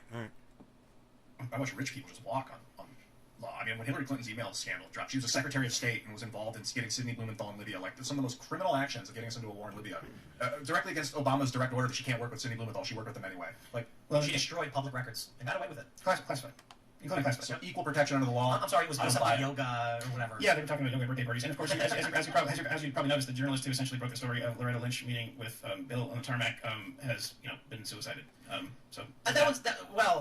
the journalist who broke the story, this one, I don't think, people look too much into this. There was an anchor, he reported the story, he wrote on that story for years. Yeah. He wrote a book about it. I don't look too much into that. It doesn't make sense for me. That would be a conspiracy in any way. I think sometimes people, you know what I think? We talked about this on the show. Here's a guy who breaks the story, turns out to be one of the biggest stories. He then rides on that for a year or so, telling everybody, oh, I'm the guy who reported it, but he's just a guy who talked on TV about it. Yeah. He writes a book about it. He then does a book tour about it. 2 years go by, dude's got nothing left. I think, I don't think there's like, we're going to wait 6 years. Are you talking about Hassan Piker? And then retaliate against him. No, I think it's a guy who almost touched the sky, and then, with all due respect to his family, it's a sad story. But I just don't see it. Look, obviously, I have no first-hand knowledge about it. I just do know there's a lengthy count of deaths and suicides in the Clinton past. I think that's all exaggerated. Yeah. I've looked through so much of this idea of the Clinton stuff, and there's like a bunch of memes, and I'm like, there was one where it was like an accountant at a firm that once worked for the Clintons. I'm like, come on, dude, the firm's got 3,000 employees or whatever. People really stretch it. What you got to be careful of is the confirmation bias in that this guy reported a story like six years ago, and then He's talking about confirmation bias. Tim Pool is talking about confirmation bias.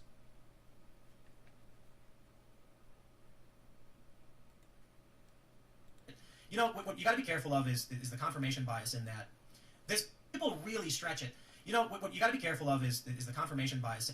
Is the confirmation bias in what you got to be careful of is the confirmation bias in that. What you got to be careful of is the confirmation bias in. Dude, the firm's got 3,000 employees or whatever. People really stretch it. What you got to be careful of is the confirmation bias in employees or whatever. People really stretch it. What you got to be careful of is the confirmation bias in employees or whatever. People really stretch it. What you got to be careful of is the confirmation bias employees or whatever. People really stretch it. What you got to be careful of is the confirmation bias in that this guy reported a story like six years ago. As in that this guy confirmation bias in that what you got is the confirmation bias in is the confirmation bias in is the confirmation bias in information bias in information by information love is the confirmation bias is the confirmation bias in is the confirmation bias is the confirmation bias information bias in information bias in is the confirmation bias is the confirmation bias in is the confirmation bias in that. The confirmation bias is what Tim Pool does all day. He believes a Republican right-winged stupid fucking narrative, and then all he ever does is he has morons like this on his show to try to confirm his bias. It's all he does. This is the most hypocritical thing Tim Pool has ever fucking said, and it's all he does. This guy reported a story like six years ago, and then like, what are we supposed to assume that the Clintons like in 6 years' time will get our revenge and expose ourselves to massive risk for no reason? A bunch of these stories that come out about the Clintons are like strange, circuitous connections that I think are. But the email thing is not. That's the a email blatant thing's legit crime. It was a crime that she committed that she wasn't charged for. And now this is a place where we can come together. Finally, as much as I fucking hate Tim Pool and all of these Republican cunts that try to pose like they're independent. Look at him with his cool beard, his cool long hair. He's not a Republican. He's cool with his cool black glasses, man, and his fucking rugged corduroy jacket. Man, that guy's so cool. He's not a fucking Republican. He's an independent, man. Bullshit. This is a Republic cunt right here. Okay? What's a Republic cunt? That's a fucking Republican who's too much of a fucking cunt and in the closet about it to come out about his Republicanism. That's a Republic cunt. Understand that. Not all Republicans are Republic cunts. There's a difference. Tim Pool and this fool, these guys are Republic cunts. Why does he wear that stupid fucking hat? Because he's a Republic cunt. That's why, Tonka. Because he's a Republic cunt. Look at this motherfucker's pig nose. Holy shit. Oink, oink, motherfucker. God damn, what's up, piggy? Holy shit. That motherfucker's got a piggy pig nose. fuck these cunts. Lynch was basically investigating that, right? She was in charge. She was what, the Attorney General or something Yeah. at the time? And then Bill Clinton went and met with her and had a conversation off the record that people could see happening, and then the charges got dropped. Is that what it was, or the investigation didn't go forward? Yeah, that's right. I mean, James Comey had held a very sort of famous or infamous, press conference in which he went through sort of, 15 minutes of talking about, how sort of reckless and negligent bad this was about the emails, and then sort of surprisingly at the end sort of dropped the bomb that it didn't rise to the level of her being prosecuted or whatever. But that's not something that FBI directors do. And let me just pause right here. I agree with all of this. I agree with what they're saying. See, I can find something at least, even with Tim fucking douchebag cunt Poole on his podcast, that I can agree with. Yeah, Hillary Clinton is a fucking cunt. And she's a fucking liar. And she's broken the law. And she should be in prison getting fucked up her ass. Fuck Hillary Clinton. Fuck that bitch. At the same time, these guys have gone really, really far off the topic. They're supposed to be talking about this guy's defending Capitol 6 rioters and his amazing defense, and he's going to be defending them and blah, blah, blah, blah, blah. What are you even talking about now, man? When are you going to get to the fucking point? Bottom of the hour, no law regarding cannabis. Cannabis isn't just for all. Cheers, everybody. As to the evidence, and then that proceeds. That was odd, to say the least. Oh yeah, I mean, 2016 was one heck of a weird year. It's like reality just broke. A lot of people like to mention that the CERN Large Hadron Collider went off, right. And then we get the whole universe is in disarray. But I want to mention something too. Sure. A lot of people don't understand. I think there's a lot of people who want to believe in a lot of conspiracies. You'll see like a meme photo and they'll list a bunch of names and then draw lines and connect them. Okay, I actually go through those names and I look up the records of the individual where they worked, and I've looked into a lot of those memes and I'm like, it's just you could draw this. You could do it to almost any person in a high profile position. There's this new one going around where the San Francisco Gay Men's Choir. They recorded this video where they said, "We're coming for your children." And it's a creepy video. I think it's really creepy and purposefully antagonistic, like to an extreme degree, where they start to seriously took the video down. But 4chan's coming out and digging up their names in the choir and then connecting that to the sex offender list. I was like, okay, let's see if some of these things are true. And they do these memes, they show the name, they connect the line, and then it's not legitimate. It's not real. Far be it for me to say that 4chan's got it wrong, but they certainly don't have enough evidence yet. Yeah. So you got to be careful about these meme things that go around, because I've tried to dig up stuff on this, and it's just not there. Look, I used to be, one of these people that whenever you would watch, the Oliver Stone movie JFK, I'd think, well, that's interesting, but I mean, come on, was there really anybody else besides the RBOs, right? I will just tell you that in light of the litigations I have been involved in the past, 4 to 5 years, with respect to representing George Papadopoulos and Carter Page, Rudy Giuliani and Tulsi and Kyle and now January 6th, there's a lot of narratives that turn out to be just completely and totally fake, and they end up being just destroyed after a period of 3 or 4 months, whether it be the Russia hoax, exactly, or well, those are conspiracy theories too. That's the thing, Yeah, and so unless you have the hard evidence that you can put out and you can definitively draw those lines, yeah, I just say okay, yeah, whatever. Yeah, I just in light of the things that I am learning as a lawyer, probably most involved in the January 6 cases, and again, we'll let juries decide what happened there. There's just a lot of questions. With respect to Ashley Babbitt, we still don't know the name of the individual who fired on her, who shot her. Well, I mean, some people think that they know, and I've seen allegations, but nothing's been confirmed. Yeah, no, that's right. I mean, they have not officially named the person who fired that shot. And why is that? I mean, where's the explanation for why? I would say because as political imprisonment is a type of thing, so is political protection, and both. Yeah, and the issue is if this was kind of imagine. I mean, if it was converse in terms of the politics. I don't think that that guy would be strung up in DC. Exactly. That name would not be. His house would be burnt to the ground. His business. Right. Oh yeah. Yeah, they go after him like crazy. I mean, he's suggesting to his audience these things. He's such a piece of shit. Not only is he trying to dox the guy, but he's literally suggesting to his audience what to do to him once they find out who he is. And this motherfucker thinks that finding out who one man's identity is, that pulled the trigger on that girl and had every justification to do what he did, is somehow going to defend what his insurrectionists were doing. Learning as a lawyer, probably most involved in the January 6 cases, and again, we'll let juries decide what happened there. They're just a lot of questions. With respect to Ashley Babbitt, we still don't know the name of the We don't. individual who fired on her, who shot her. Well, I mean, some people think that they know, and I've seen allegations, but nothing's been confirmed. You know, that's right. I mean, they have not officially named the person who fired that shot. Who cares? And why is that? I mean, He was doing his job. Who cares? Because as political imprisonment is a type of thing, so is political protection, and both. Yeah, and the issue is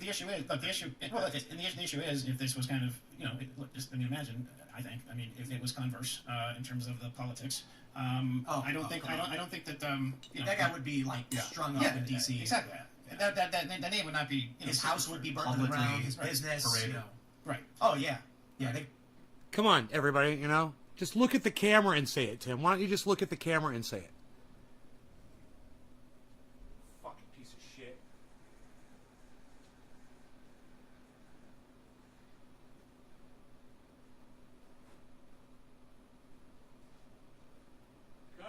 Kathy, I'm gonna have some. Good to the last drop. Lit. My friend. One more drop of cafe.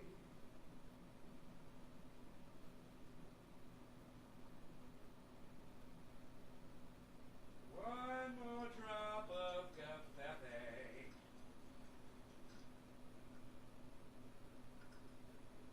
Just another droplet of cafe. Just another splish, splish, splish. Splish, splish, splish.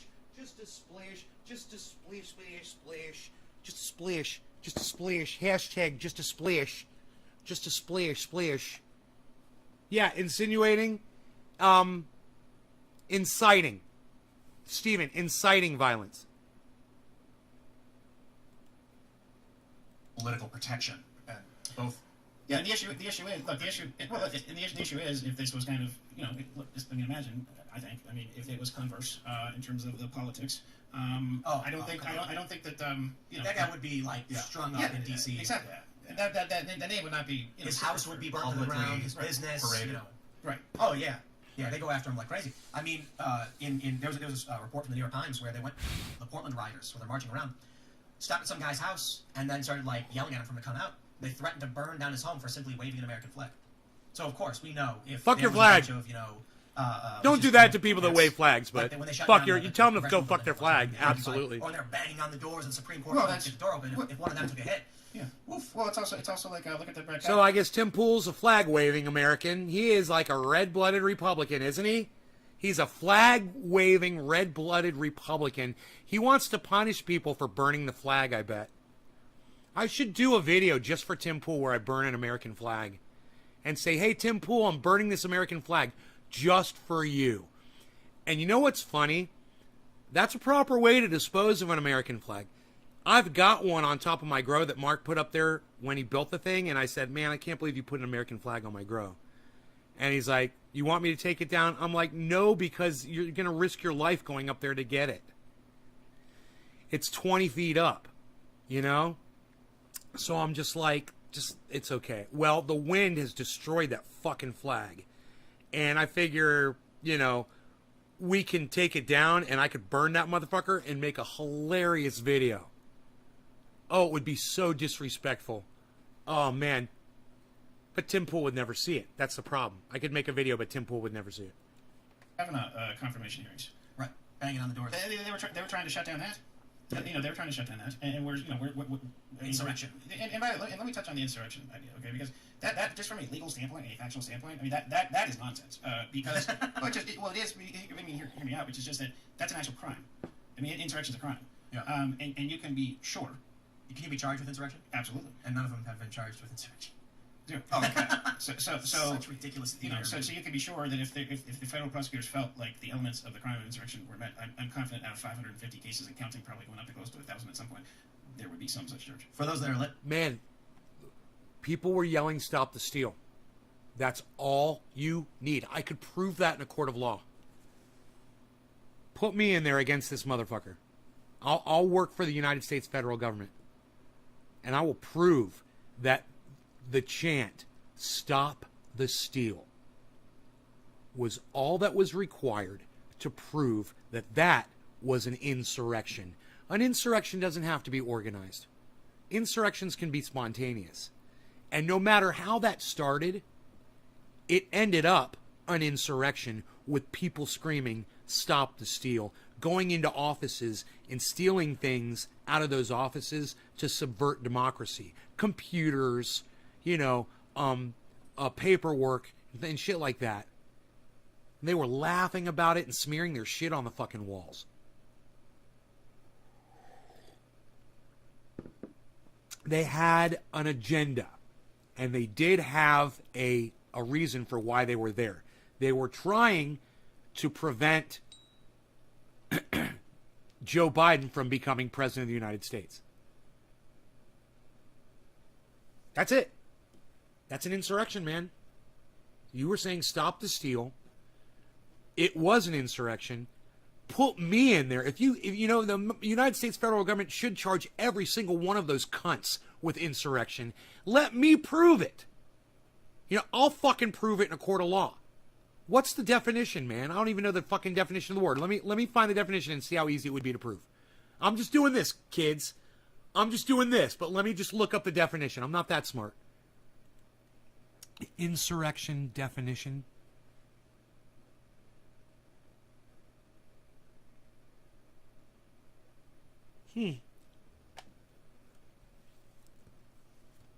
I'll prove it in fucking 5 seconds. With 5 seconds of video footage. A violent uprising against an authority or government. Now, what about as a legal term, though?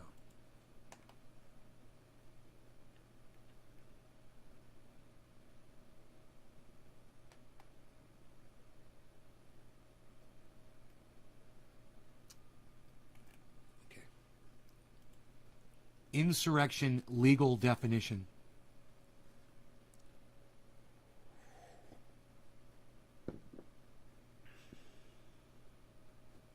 Usually manifested by acts of violence. Whoa! Dude, it's totally insurrection, man. It's a short definition.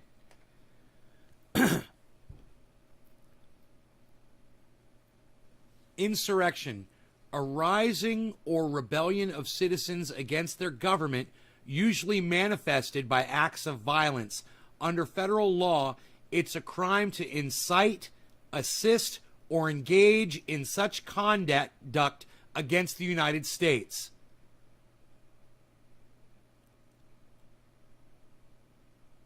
Wow, dude. Does anybody disagree that that was an insurrection? Provable in a court of law? Why isn't the United States fucking doing their jobs, man? I thought, well, maybe it's going to be hard to prove that it was an insurrection. No, it was a fucking insurrection. They were yelling, "Stop the steal." They were trying to stop Joe Biden from becoming president. They're still saying that Donald Trump won that election. You can prove this in a court of law. What the fuck are they doing, man? All of those, what's the penalty?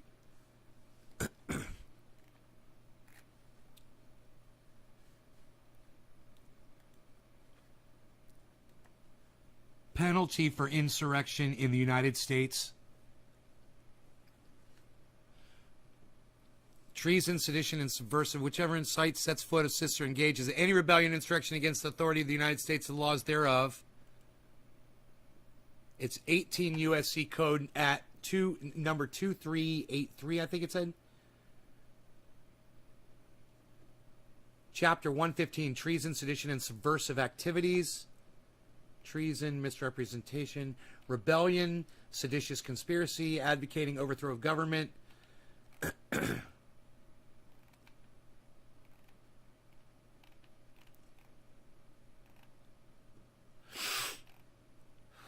There's a lot under here, bro.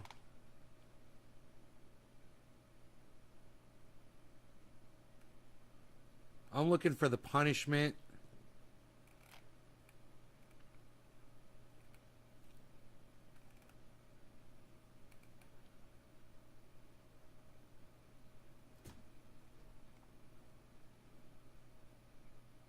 $20 years? What?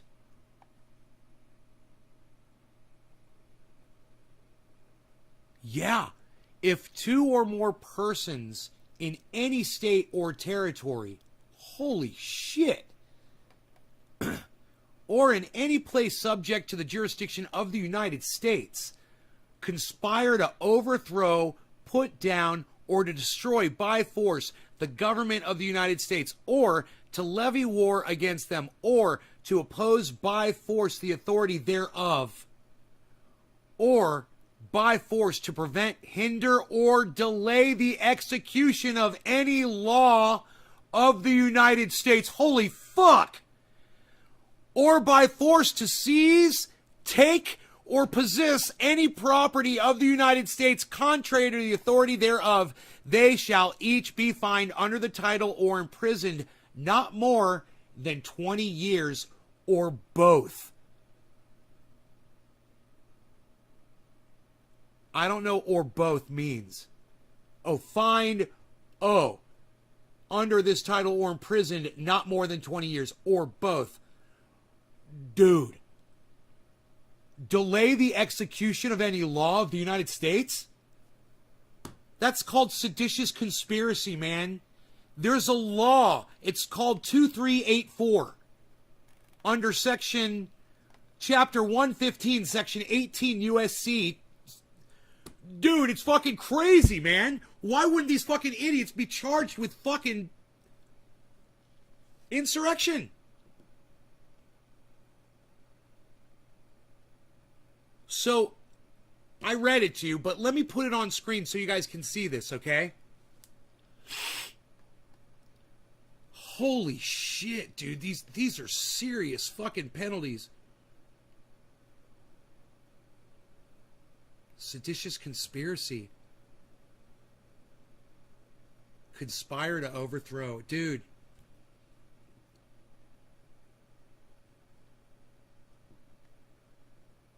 Every single one of those people was conspiring together, man, in that capital.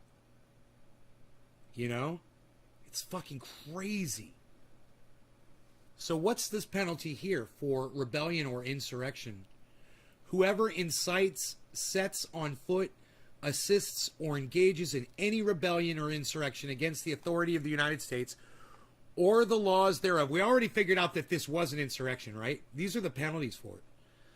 Or gives aid or comfort thereto, shall be fined under this title or imprisoned not more than 10 years or both, and shall be incapable of holding any office under the United States.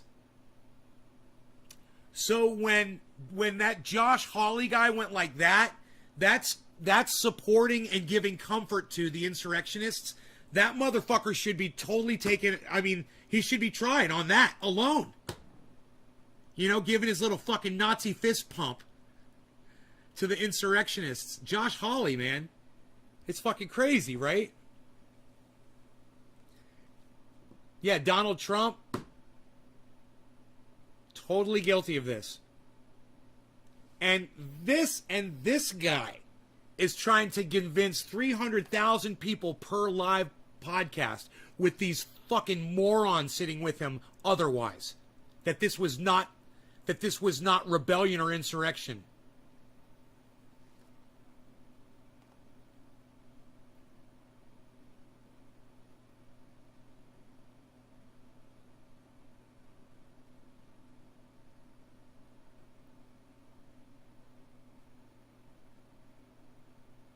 Seven years for misprison of treason. Whoever owning allegiance to the United States and having knowledge of the commission of any treason against them. That's 7 years. Just for knowing that, let's say people are like, yeah, we're going to the fucking Capitol. We're going to march on the Capitol and we're going to go right up in there. And if somebody knew that, they'd get 7 years for not reporting it first.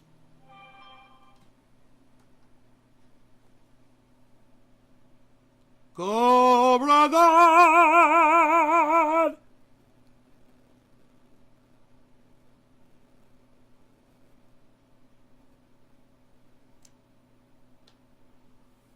I'm getting something from Cobra Dad, man. I already got something coming through on the wire from Cobra Dad. Oh, what is this?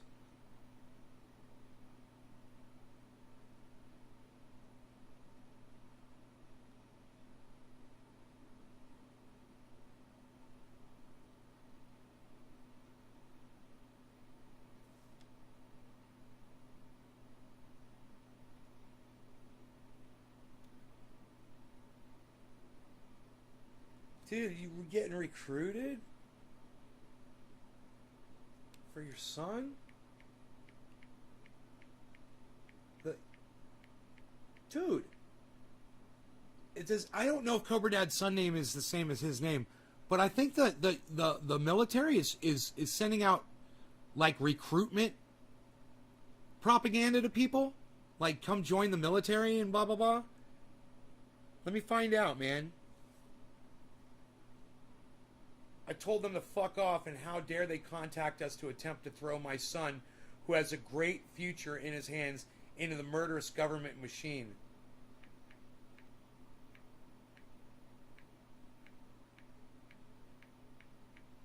Holy shit. Let me tell him I'm live. Maybe Cobra Dad will come in here. Cobra Dad! Cobra Dad Electric!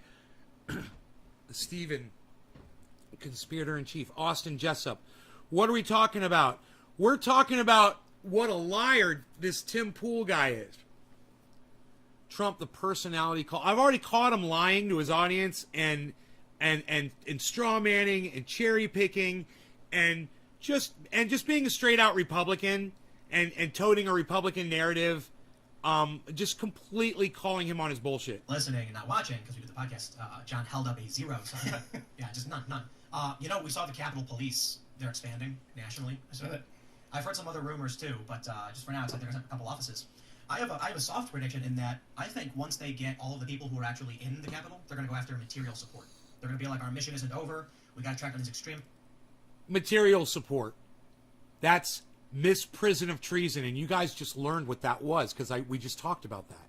That's whoever owning allegiance to the United States and having knowledge of the commission of any treason against them conceals and does not, as soon as may be, disclose and make known the same to the president or to some judge or the United States or the governor or to some judge or justice of a particular state is guilty of misprison of treason and shall be fined under this title or imprisoned not more than 7 years or both.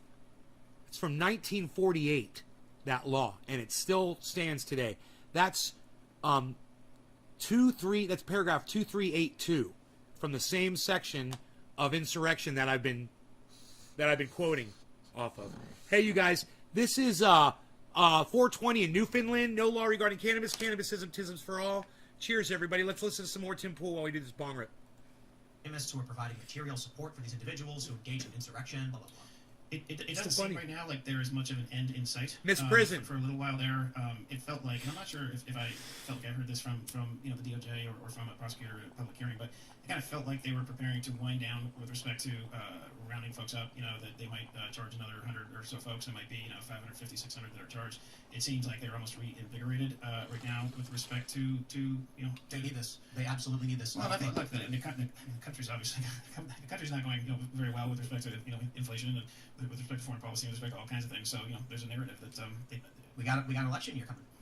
We do. Republicans are predicted by many to sweep. I mean, I think even 538's already saying Republicans are expected to take control of the House. I would be. I'm not an expert. And they'll impeach Biden. No, they won't. Republicans. I'm not an expert, political analyst. But look. I mean, the regular people in the middle of this country see what's going on every front. They all, with a basic degree of law and order, they all don't want to see their gas prices go to Cheers, Keith. Might go up to. They all want to feel like we do not live in a authoritarian surveillance state. So I believe it's going to be a huge in 2022. Do you think the Republicans should impeach Joe Biden?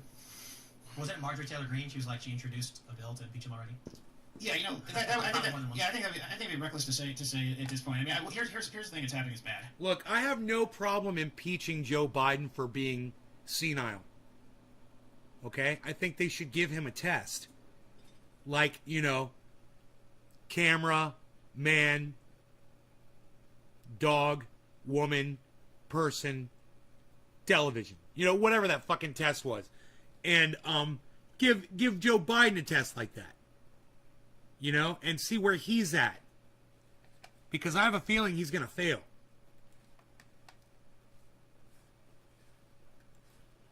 In the last several years of this country. And this is what brought down the Roman Republic, for sure.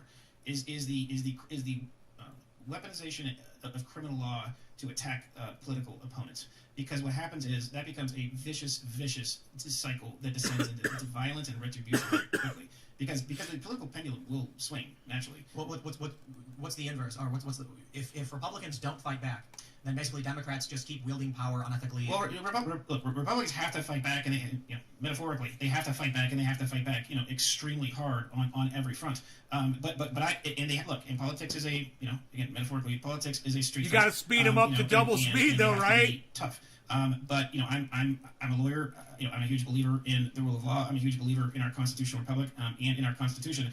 And I believe that the right, conservatives, have to do it in a proper way, because if it just goes back and forth with everybody just tossing out the Constitution and just using every possible weapon to destroy their political opponent, I mean, there will be no end to it. Joe Biden lied about being involved in business dealings with his son. I'm no fan. There's photos of it. I'm no fan of Joe Biden whatsoever. There are photos of Joe Biden standing with Hunter Biden's business partners from Mexico. There's the communications. There's the witnesses. This is well above and beyond.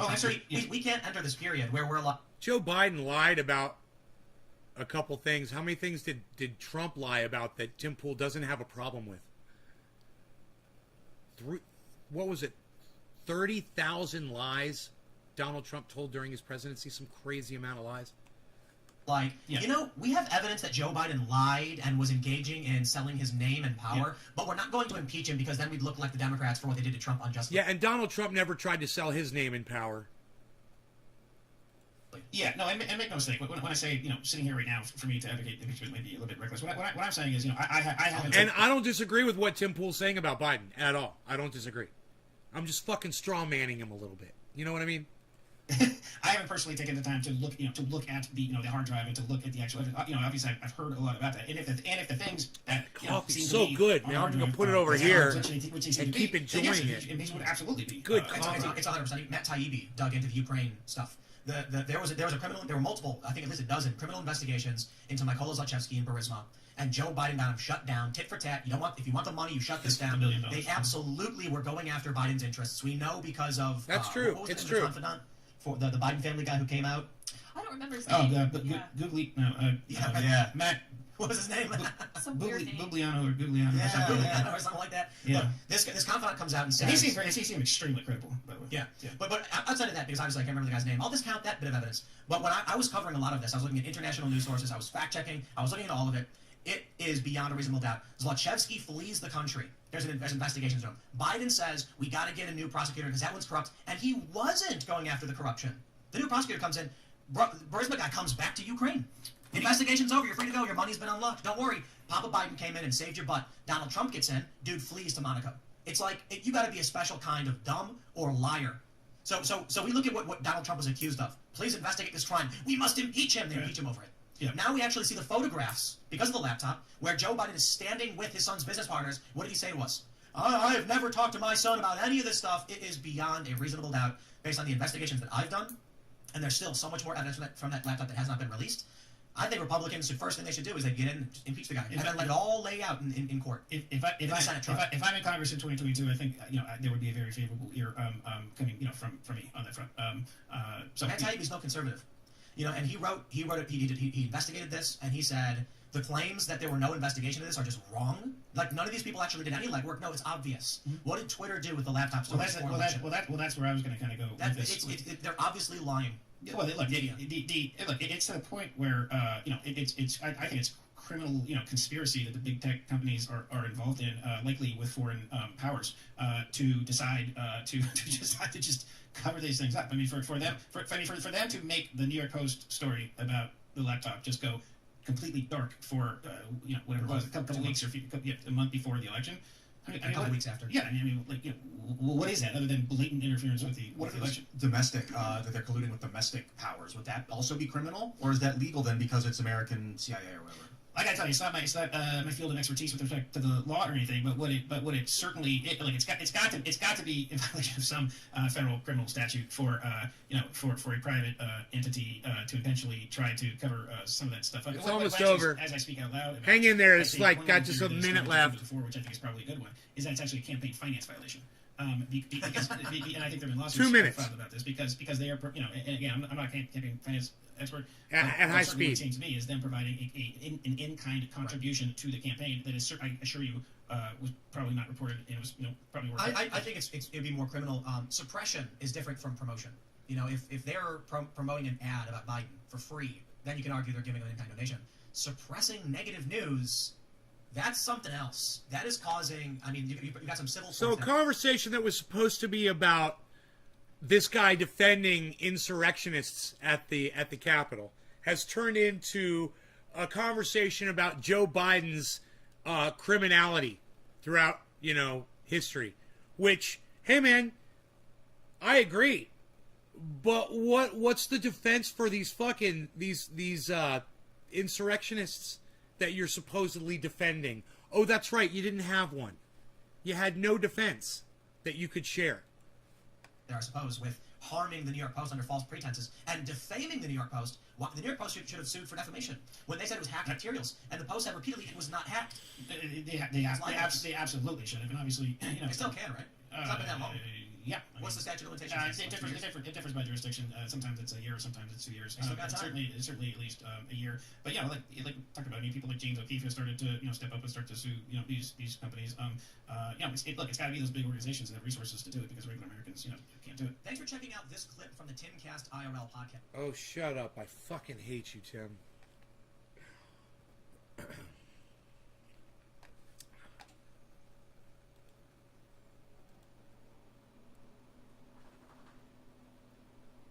Do I need to clean your ears, buddy? I think I need to clean his ears.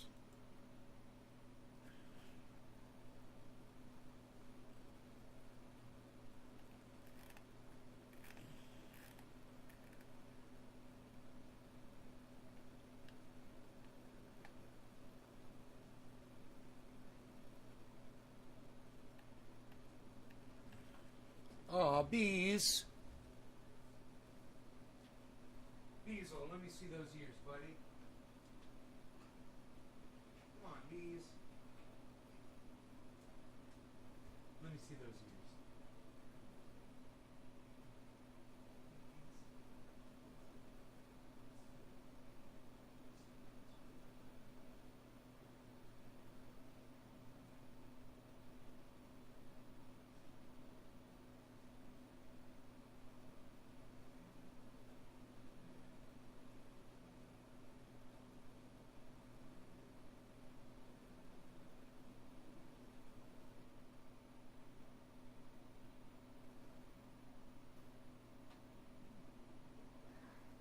Here, let's do that.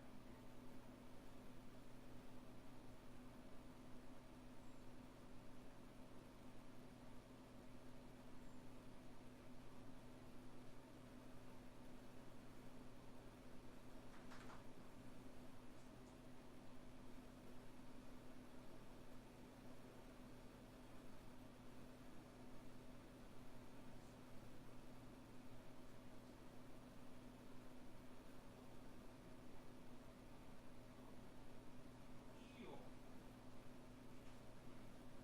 Is that good, buddy? I'll give you a cookie. You want cookie, bud?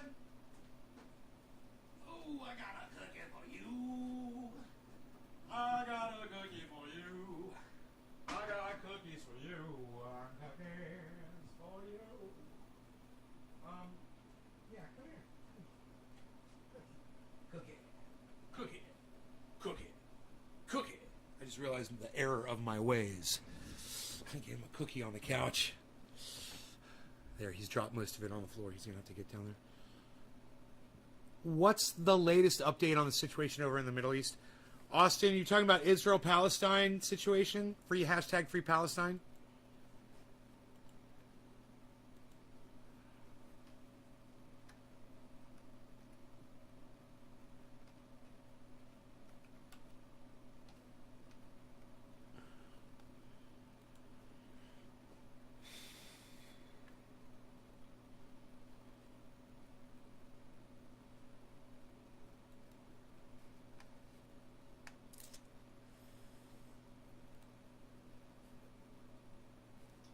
So, the other day, Israel was bombing Gaza. And it's important to understand what happened during that day in the lead up to the bombings. Okay, so I mean, just to give you the obvious background, in May, Israel bombed Gaza for 11 days. Not the first time, right? They attacked Gaza in 2009, and many times since. And this was a deadly conflict, right? So I think over 240 killed, thousands wounded, and there was a ceasefire that was brokered between Hamas and the Israelis by Egypt, and then the Israelis violated it again a few weeks ago when they bombed Gaza, and they bombed Gaza again. So this is on August 22nd, and let me explain to you what happened in the lead up to this. Sorry, I'm just going to play this again.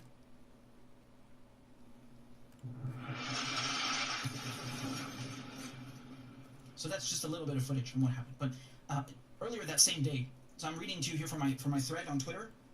So at the border fence, hundreds of Palestinians in the besieged Gaza Strip were protesting to mark an arson attack against Al-Aqsa Mosque in 1969. They were shot at by Israeli forces, resulting in dozens of wounded.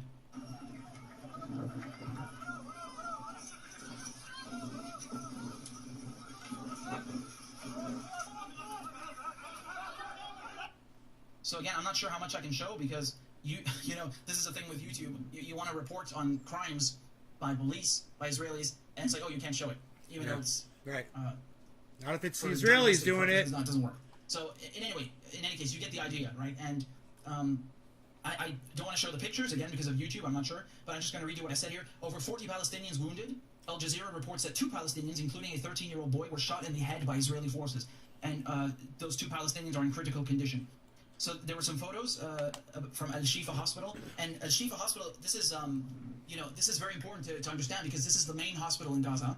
And just a few months ago in May, when Israel was bombing Gaza, they bombed the main road that leads to the hospital. So they didn't bomb the hospital itself, but they made sure that people who are wounded or in critical condition could not get to the hospital because the road's been bombed. Right, so I think this is really emblematic and really speaks to the sick, sadistic nature of Israel's war crimes and their military policy. It's not an accident. They didn't just accidentally bomb it. No, they do this on purpose. They have done this in Lebanon, for example, in 2006 when there was this war in July, August that lasted 33 days. What did Israel do? It didn't just attack south of Lebanon. It went all the way into the capital in Beirut and was bombing infrastructure on purpose. Right, so these are, this is black on white, a war crime. Right, this is textbook war crime, destroying civilian infrastructure. And so they do this all the time. This is this disproportionate force, right? This Dahia doctrine, it's even named after one of the districts in Beirut from that war because they pulverized it, right? So they believe in this concept of disproportionate force. So when people in Gaza send a kite or a gas balloon or whatever it is, right? So they send these like small balloons and the Israelis say that they start lots of fires on the farmland. So they send a kite or a balloon, and the Israelis send an F-16, which, is totally proportionate, right? Like, this is how they work.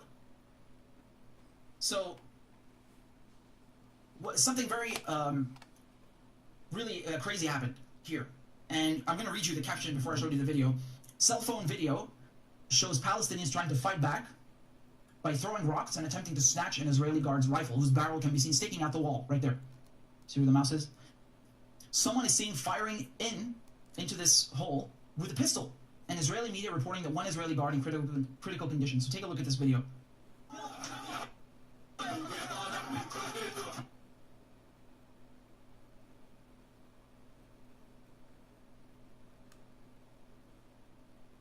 Oh shit!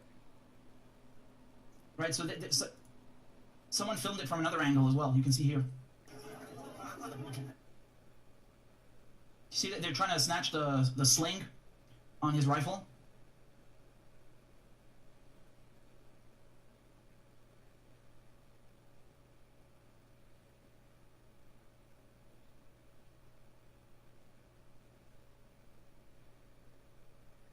Freaking crazy this shit's going on around the world, isn't it, guys? You imagine that this was your life?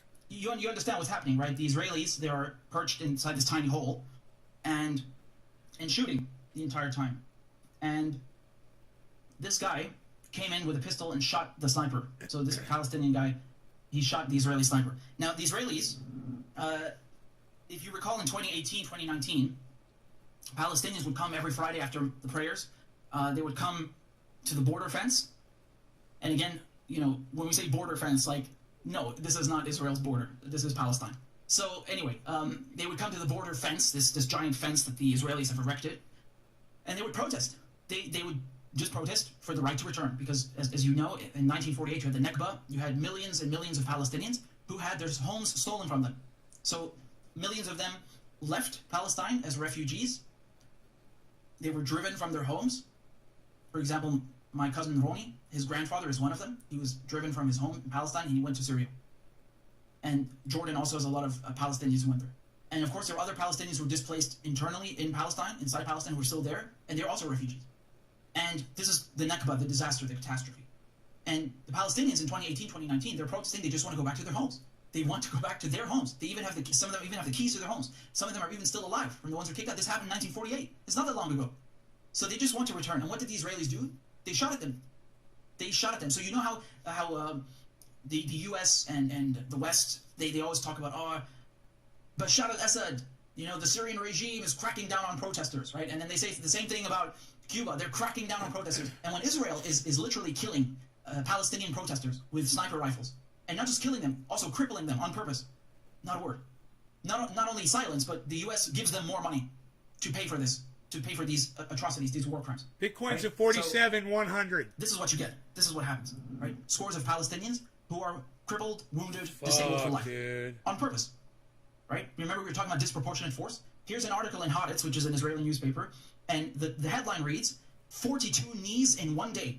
Israeli snipers open up about shooting Gaza protesters. Over 200 Palestinians were killed.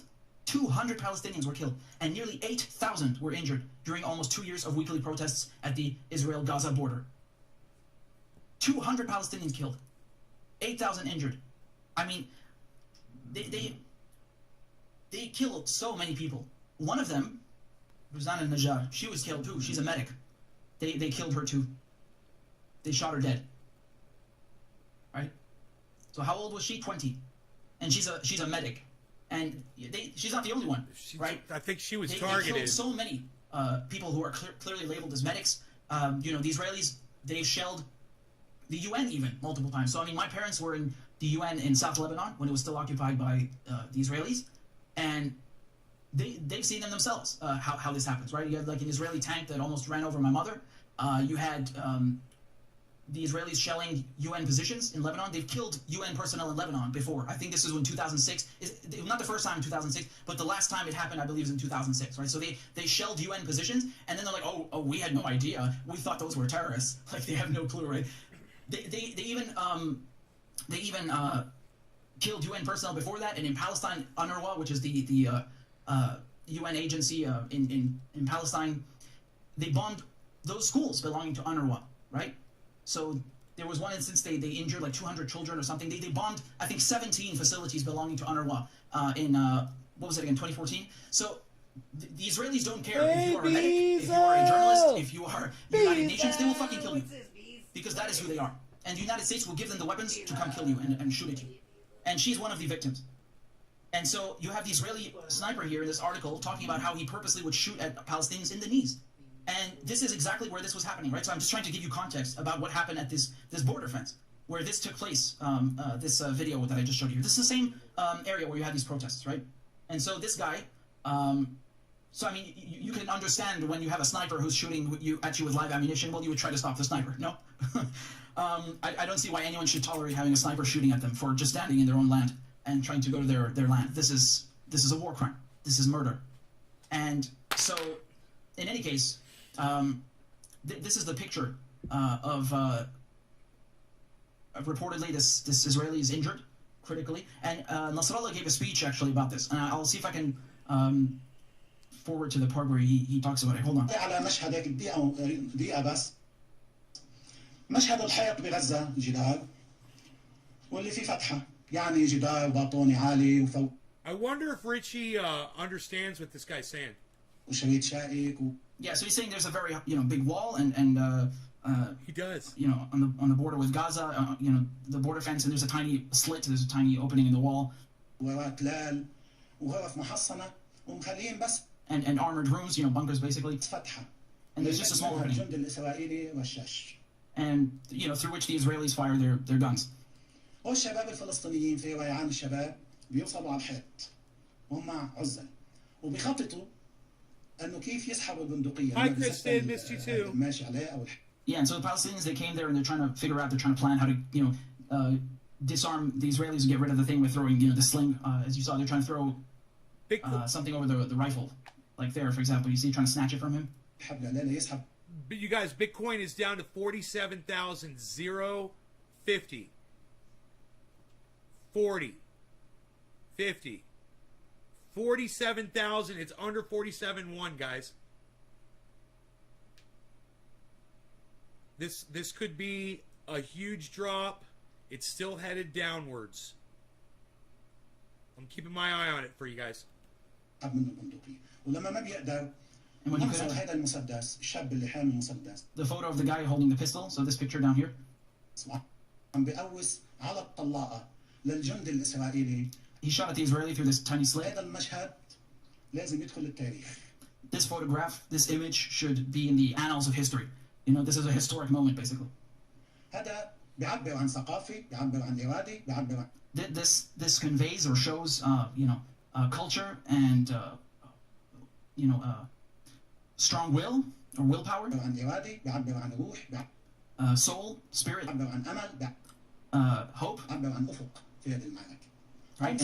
And looking forward. الأول شباب العزل بيروحوا لوين؟ على الخط الأمامي، ومين المختبئ؟ خلف الحائط. Right, so he's saying the brave Palestinians, they go right up to the fence, and who's the one hiding? It's the Israeli.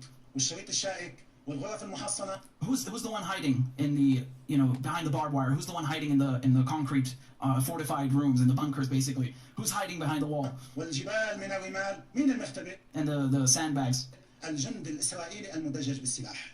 There you go. Yeah. So, like I said, like he said, the Palestinians, they go right up to the border fence like that, and meanwhile the Israelis hiding behind the sandbags and the fortified walls, bunkers, the giant border fence, and shooting at them. And he's the one hiding. And the Palestinians, they have courage, they have strength, they have willpower, right? So it's true. I mean, who's the one hiding? I mean, you don't really need to be a rocket scientist to figure it out. Just look at the image. It speaks for itself, honestly. And the fact that you did not, I'm sure you did not hear about any of this in the news. This is barely reported on, and these are war crimes. You have a occupier who's shooting at civilians. These are civilians. And of course, I've seen people actually online talking about the idea of self-defense, because under the not just the UN Charter, but under international law in general, if you have a foreign power who's occupying your country, you have the right to defend yourself by any means necessary. So that's just basic international law. And by definition, the UN agrees that the Israelis are illegally occupying Syria, they're illegally occupying Palestine, and I mean, what can I say? This is what it's not me saying that. That's international law. So I mean, if you have a problem with that, you should go take it up with the UN, with them. But after this happened, what did the Israelis do? They bombed Gaza, of course. All right. So here we go again with disproportionate force. So they want to teach the Palestinians a lesson, right? Oh, you send a balloon, we're going to send F-16. Oh, you're trying to stop us from sniping you? Because, like we said, 40 people were injured that day. You had 2 people critically injured, 1 shot in the head. Oh, you're trying to defend yourself? We're going to bomb you. Come on, man. Look, let's be reasonable, rational here. This is not fair. This is not okay. This is a war crime. These are war crimes. This is an illegal occupation. They have no right to be in Gaza. They have no right to put up this wall. They have no right to shoot at civilians, at protesters, like they did in 2018, like they did in 2019. And this, what Palestinians were doing on August 22nd, just a few days ago, this is the biggest, look, it's not even me saying that. Look, down here. Times of Israel, what did they say? The protest marked the first time Gazans have conducted a daytime march toward the Gaza border since December 2019. So that's why it's significant. That's why it's significant, right? And as I said underneath, many Palestinians were killed and injured during the right to return marches in 2018-2019, prompting the International Criminal Court to consider an investigation into war crimes by Israel. And we covered that, of course, right? So the ICC said it will extend jurisdiction to Palestine, and therefore it will investigate war crimes, not just by Israel, but even by the PA and Hamas, and which is, of course, not what Netanyahu and the Israelis would have you believe. They say, oh, Israel's being unfairly targeted. But yeah, but Israel is not the only party who's being investigated. The Palestinians are also being investigated, right? It's a fair investigation, but they don't tell you that because they want to play the victim, even though they have American weaponry, billions in military aid, they have the upper hand in territorial control, military support, political support, and they want to play the victim. because if people found out that they're the ones who are committing these atrocities and they're the occupiers, that wouldn't work.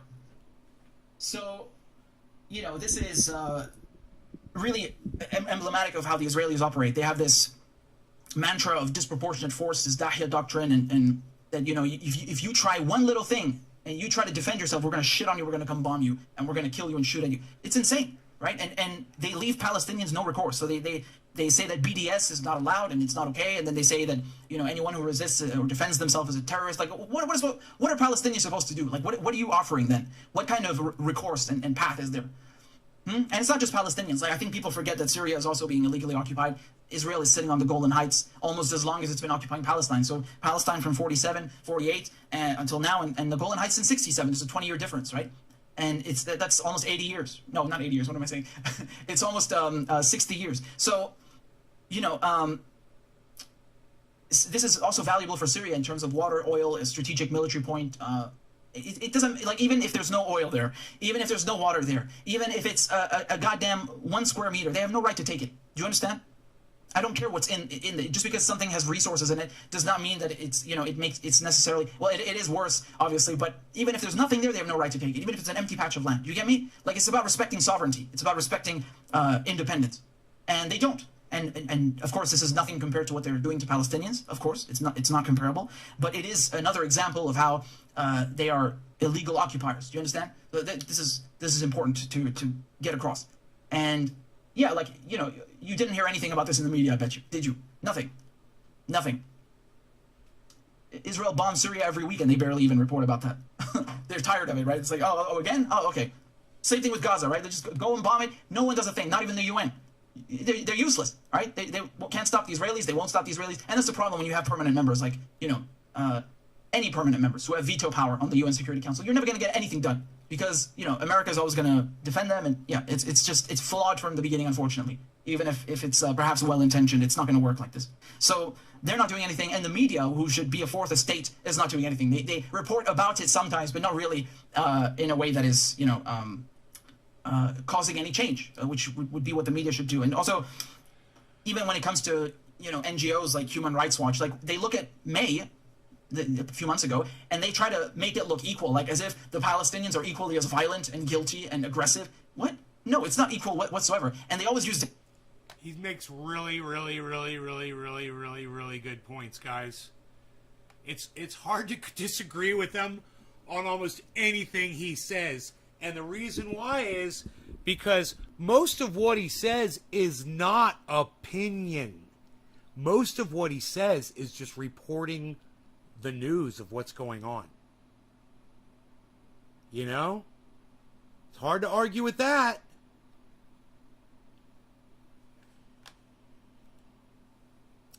Richard Medhurst on YouTube. He's got 41,200 subscribers. Yeah, you guys can subscribe to his channel, I guess. Even though he doesn't talk to me. Whatever. Fuck you, Richie. Fuck you. Fuck you, man. Hey, man. Cult of Dusty talks to me. You. In tweets. I found out how to get in touch with Cult of Dusty was to talk to him in tweets. Then he responded. He wouldn't respond to messaging. So I just fucking tweeted at him, and he's like, yeah, bro. Yeah, bro, let's do it, bro. It's like, yeah, bro, let's do it, bro. I'm like, all right, when's a good time, bro? And he never responded, bro.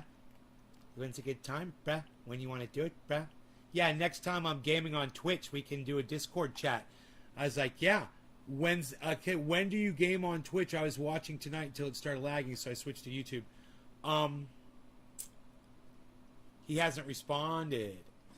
I wonder when the next time he's gaming on Twitch.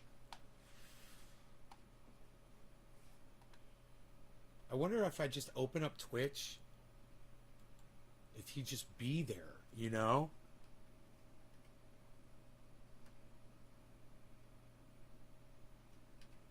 Twitch. Dusty Smith, there it is. Twitch.tv/Dusty Smith. Let's see if he's live gaming right now. Wouldn't that be fucking amazing? And he'd be like, yeah, come on, let's talk. Let's talk about Jimmy Dore.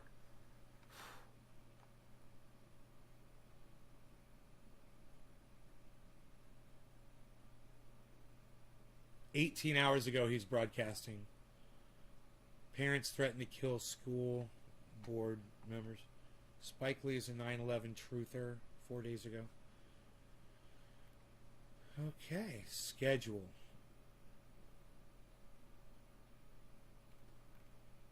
Just chatting. Black book about schedule. He's got 1,300. Dude, am I not subscribed to fucking his channel? Or makes fun of my singing on my show, but I sing badly on purpose because it's funnier. I have an okay voice on certain songs when I try to sing okay. Yeah, I'm following. him. March 2020, yeah, it's my birthday month. Yeah, he's dead. That's what I thought. Poor Kenny. What did he die of? He wasn't even that old, was he? Like 70s, not even old these days. What time is it? All right. 3 minutes to showtime. You guys ready for a good show tonight? I fucking hope so. This one I kept. Wait till you guys tell me how Kenny Rogers died, because that's important info I need for my life. I get depressed all the time. I'm constantly looking up how people. I was chatting at him and he wasn't responding to me. I kept talking to him and he wouldn't say anything. He was talking to everybody else but me. Died. Thinking shit, man. I only got 10 years from dead. Don't know, but that chicken place was good. Didn't a motherfucker. I'd never been there, but I did see these Seinfeld episodes. Kenny Rogers Roasters. Why hasn't Trump reclaimed his position yet?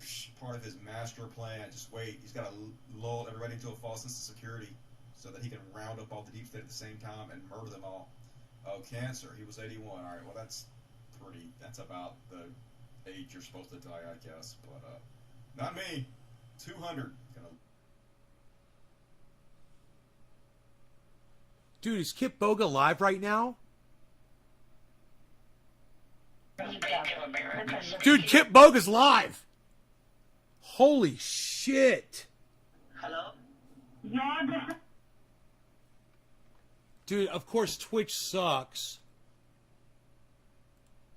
As the owner of Bank of America, you need not to buy any For bandwidth, it's like, dude, I can't play Twitch videos. I wonder if I can lower the bandwidth settings. Oh, it's a 1080. Dude, why is it at fucking 1080? That's why Twitch never works, man. Oh my god. Oh my god, 1080.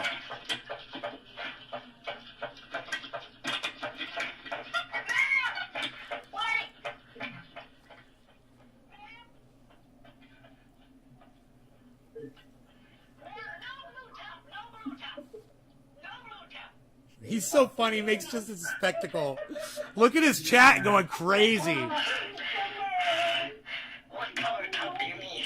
He's got 12,000 viewers right now. Tell me what color top, please. Hello. No top. We don't need any top. Do not buy top. Do not buy top. Any top. Do not buy You want to end up on your ex-husband's channel. That's funny, Kristen. World of Warships.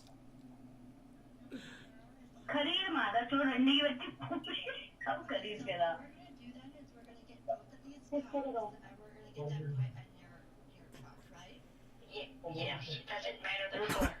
Can you please? Matt Dillahunty's live right now with 33 viewers. Okay. Ma'am, can you please pass on the call to any of the customer care executives that is there? What do you need? Sorry, I can't tell what this. Is this the owner of Bank of America speaking? The owner of Bank of America. Okay, so that representative, I think her name is something with an like. Let's see what Matt Dillahunty's doing on Twitch. He's live right now with 33 viewers, it says. 33 viewers. Oh, he's playing a video game. Can't get the points like that. Matt Dillahunty's gaming right now. I love it.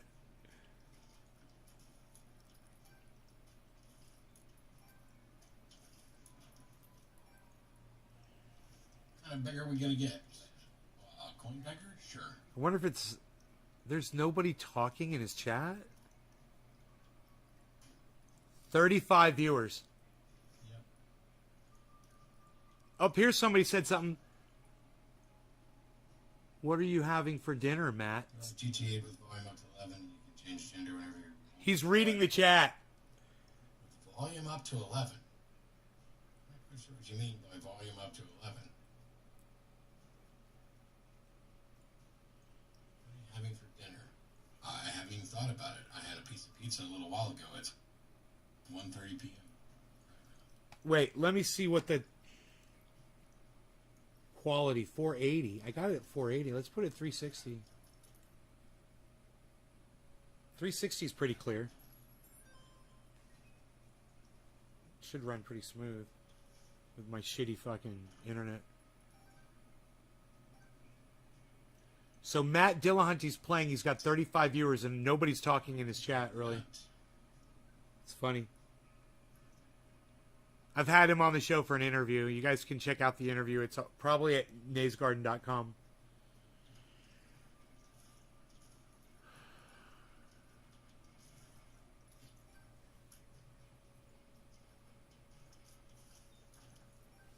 It's smoky outside again today.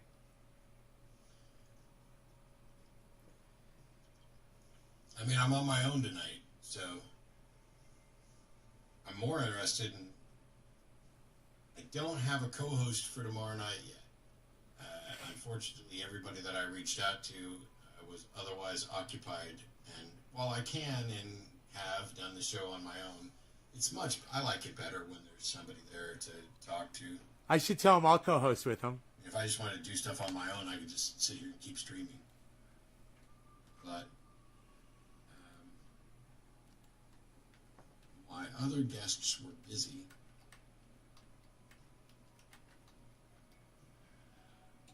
I'd love to. Nays Garden. Yes, I understand the Mine Goes to 11 reference.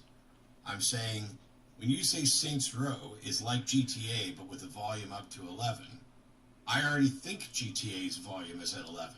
I mean, how much more can you get than running around stealing cars, killing people, sexually assaulting people?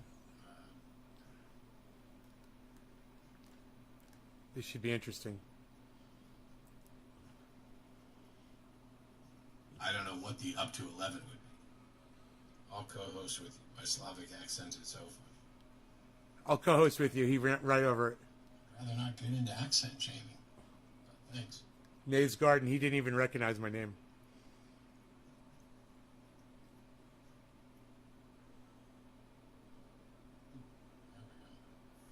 I wonder if he's mad now. I think his whole attitude just changed because I'm here. Nay, co-host, idiot. For health.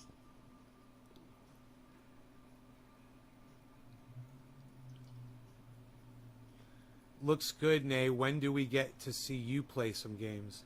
Jacob. He's an idiot. I don't have the bandwidth for it. When I get some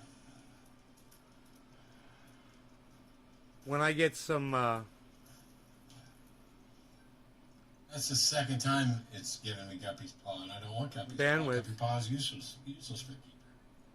Jesus Christ, could you imagine if Billy Ballantyne jumped in there and started giving him a hard time? Hey, Side.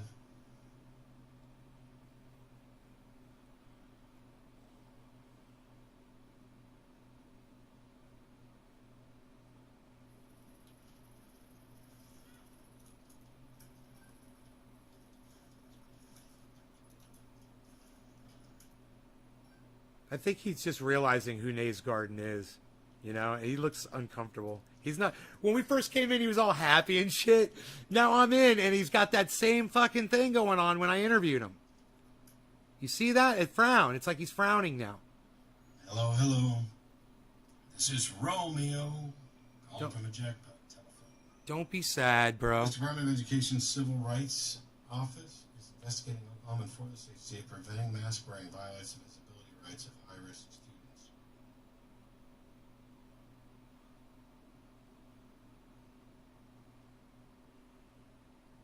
What the fuck are visibility rights? Because this is starting to sound like some disability. That's okay. That's still wrong.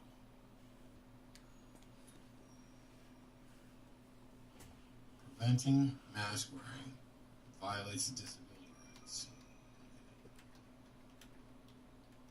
Thanks from Sweden, Matt. Love the shows and your debates. Thanks so much, Admiral Smith.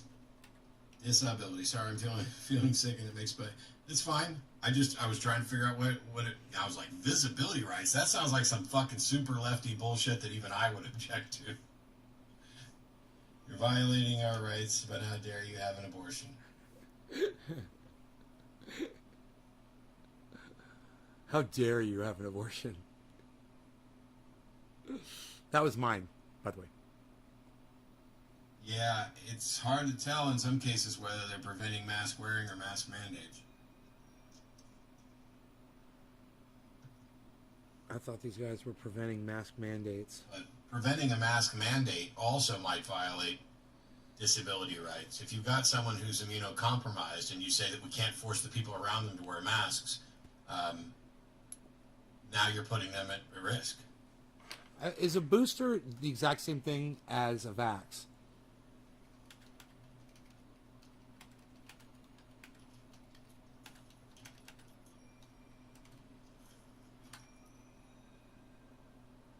I would have hit the Bible if that had been a dime. Oh, is that a chaos card? Is a booster... See, I still don't know if a booster is the same thing as a vaccine. It's the exact same thing? It's just getting a vaccine again? Like, that's who I need to get on. Is a booster getting double vaxxed? Give me a second. I'm going to message somebody.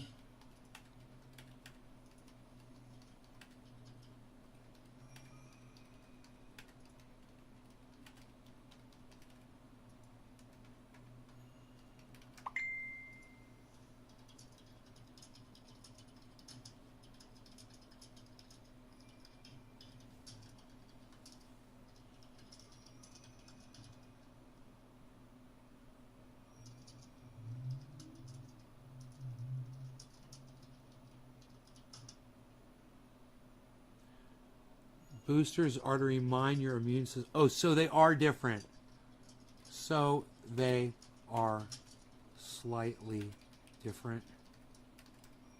And it might be somewhat different to reflect the mutating risk. Right on.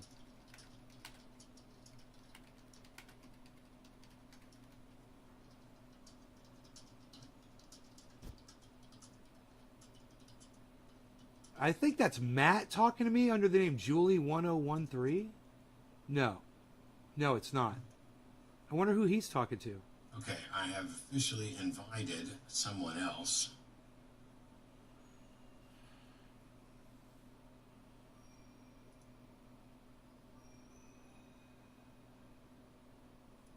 Like the flu shot you get every year is for a different strain of flu. Because why hasn't the government explained this to me? You know, there's so much confusion. You were banned. Those who were curious, I just got banned. I did an episode of Nays Garden's show once, and it didn't go as well as he expected. And then after I was done with the show, evidently he decided to shit talk me. Fuck yeah, because you're a piece of shit. To get some attention. Bullshit. So that's why I just banned him here. I don't need him hanging out. Right on, dude. Thanks for showing your ass.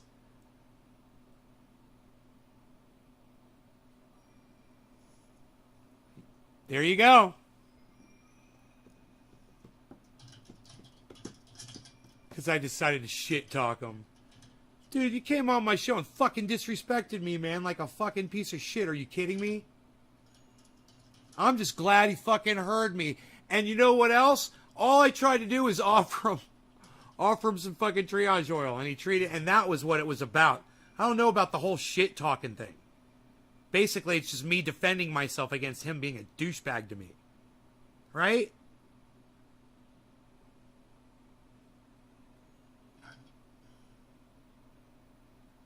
All right. While I wait for an answer from a potential great guest.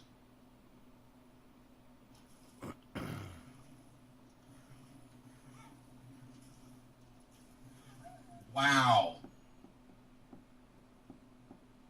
I was going up to get that coin. All right. Well.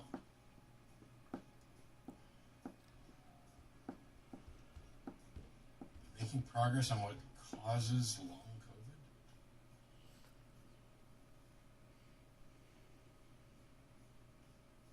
I actually think I would love that.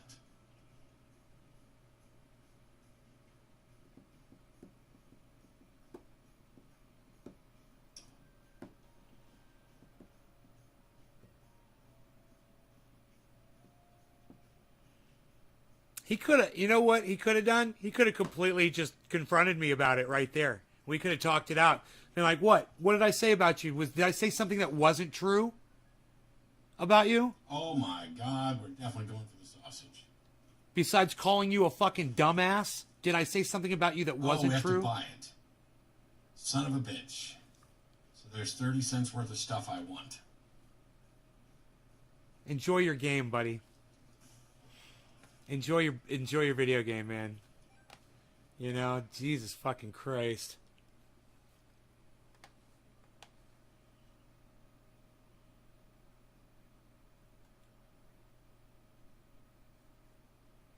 He said I called him out to try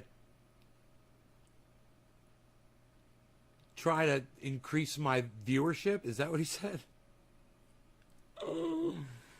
Oh, yeah, bro. I was trying to use you to get more viewers. That's what I was trying to do. And I was just trying to make drama, you know, because I'm a big drama queen on podcasters. It's what I do. I try to stir up, you know, podcaster drama in the podcaster arena. That's what my whole intention is. I'm a giant subverter of podcasting. What is he even talking about, man? Oh my God.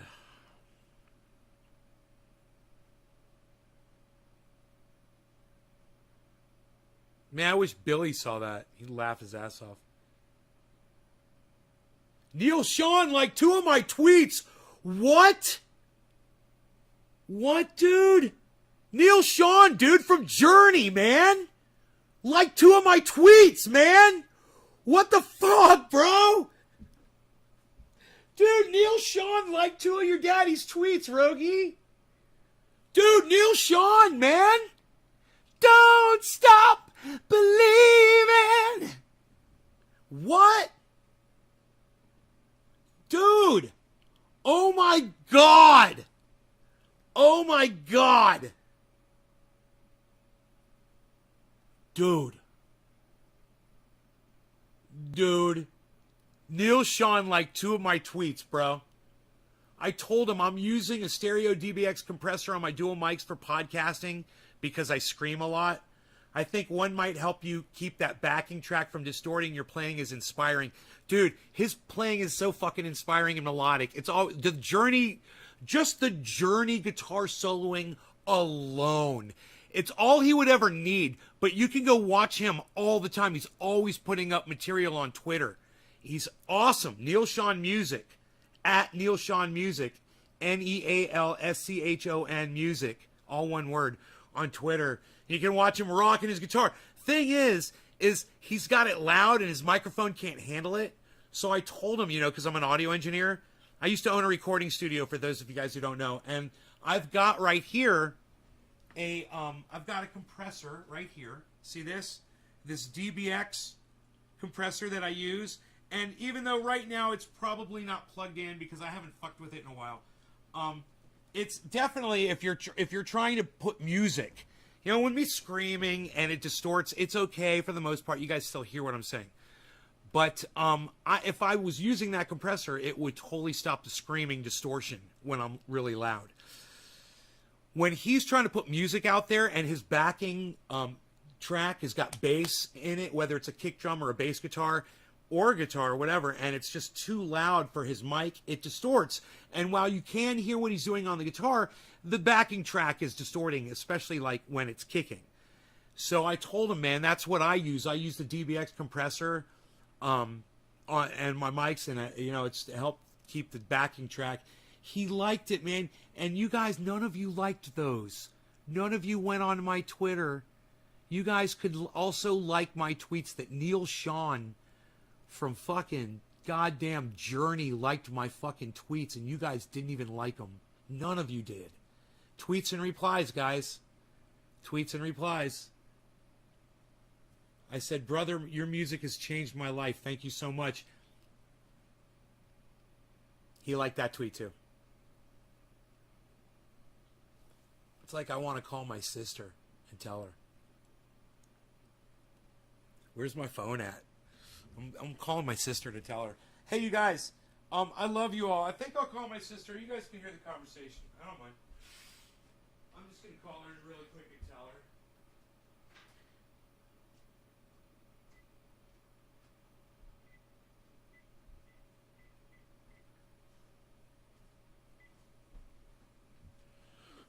I'm just calling her old phone number.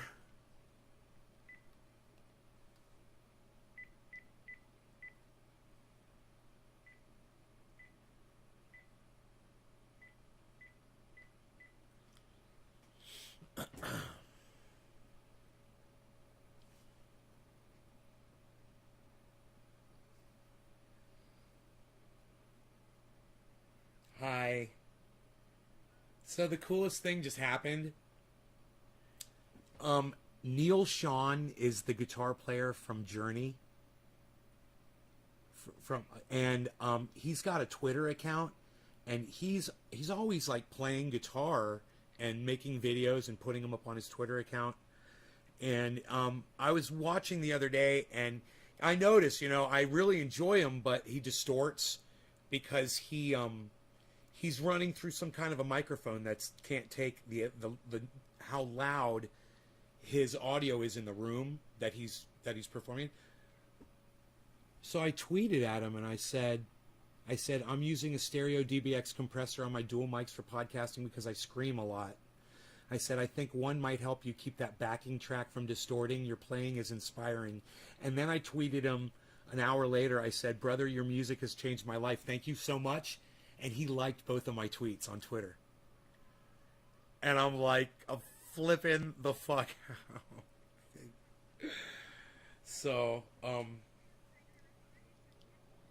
oh, I know he will. I know because he liked those tweets.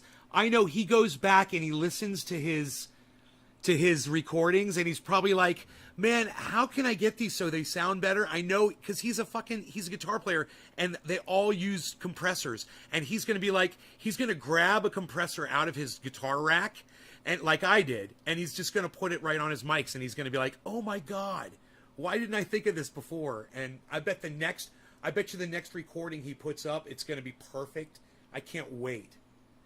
Because he does them all the time. He puts them up like all the time. He's just shredding. Yeah, so what are you up to? Are you cooking? How did I know that? I hear pots and pans. I hear the pots and pans and stuff. Ooh.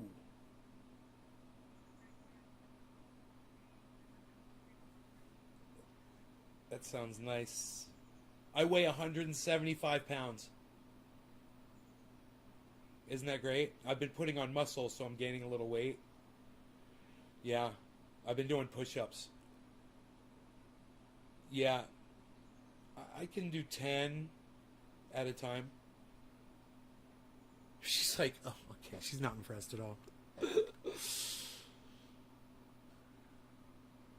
Yeah, I can do 10 real push-ups, like all the way up and all the way down 10, and then I'm like, I'm done. But it's for me, what that does for me physically is it really does so much. It's crazy. I've never had triceps before. Yeah, now I do. I'm all ripped up. I'm showing people my stomach all the time.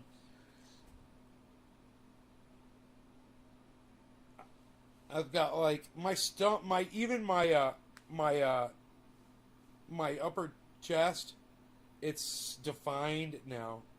I'm starting to get my second I'm starting to get my 4-pack. I already got the 2-pack, and now I'm starting to get the 2 above. I can see them now starting to develop.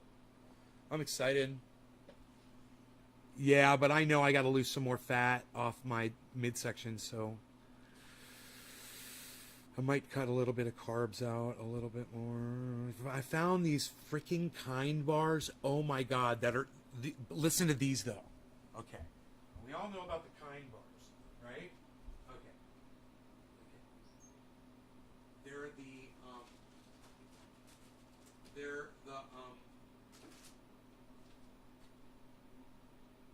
cinnamon oat squares.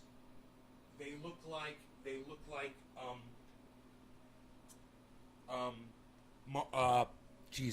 Rice Krispie treats, and they're chewy and crunchy like fucking Rice Krispie treats. And there's Kimberly, you can get them on Amazon. I got a whole case. The 5 grams of sugar per bar, and I'm telling you, they're the most delicious, satisfying freaking thing I've ever had in my entire life. They're so goddamn good. And like I said, they're on Amazon. But it's the... Yeah. No, I'm not going crazy on them at all. And but no, they're this flavor is cinnamon oat. It says right there, chewy with a crunch on the box. It's a maroon box.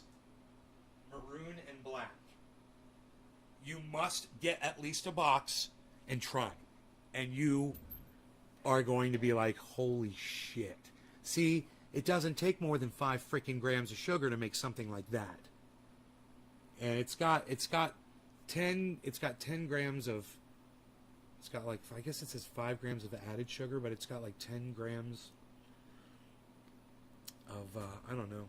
It's kind of weird the way it says it. I'm pretty sure it doesn't have 10 grams of sugar.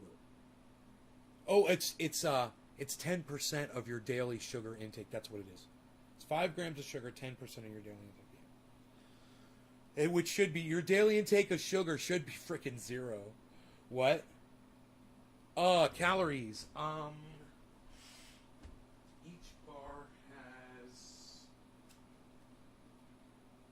22 grams of whole grain per serving.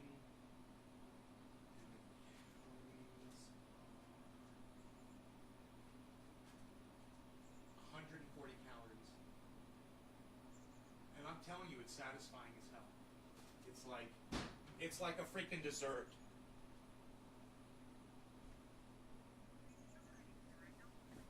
I know, isn't that great? It's great. The less you eat it, the less you crave it. You know?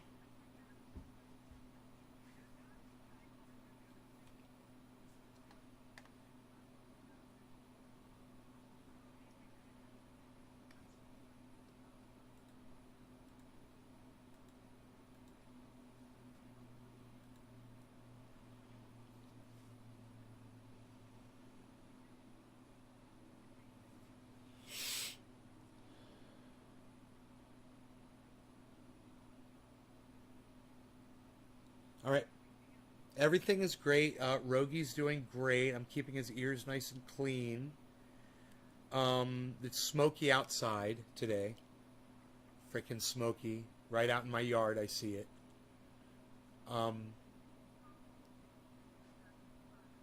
No. But how big is this thing? Let me check. Cal Fire Season 2021. Last I checked, it was 750,000 acres, and the other one was 150,000 acres. Now, but they're having the one that's smaller is a much bigger concern. You heard what happened to Tahoe? Did you guys hear about Tahoe? Freaking A, they evacuated Tahoe, Lake Tahoe. Yeah, the fires are, let me see. Dixie, okay, the Cache Fire, they're not reporting on because they're douchebags. Oh my God, I hate them. They won't tell you any information on it. Okay, but let me check the bigger ones. Okay, this one is McFarland. I don't even know what that is. Here's the Dixie. The Dixie Fire is now 807,000 acres, but it's 48% contained. That's good. But this one,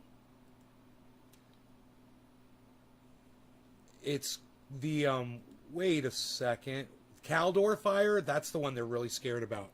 You guys, It's already 191,000 acres, right? But it's only 16% contained, and the winds are jacking it everywhere. They don't know if this one is going to be the biggest one, Caldor fire. So luckily, these are really, really far away. And this map that I'm looking at, it actually shows the burn area of the fires. And it looks as if all of the fires that are burning away from where I live. And they're miles and miles and miles away. You know, geez. Yeah, there's one fire that's nearby. They're not reporting on it. I'm assuming that they've got it put out. Because they're not even reporting on it anymore. It's so stupid that they don't do this. But, you know, this was kind of close to where my friend Dino lives. And he wasn't even, he's like, I saw a plume of smoke. He's like, but he wasn't really affected by it. He's like 5 miles from there. So, yeah, let me think. What else is going on?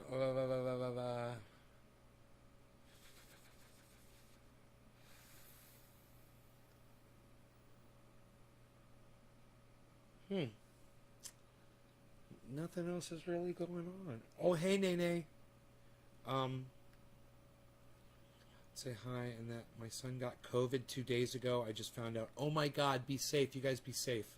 One of my friends just found out her son got COVID 2 days ago. Oh. Did he get it from school? My sister wants to know.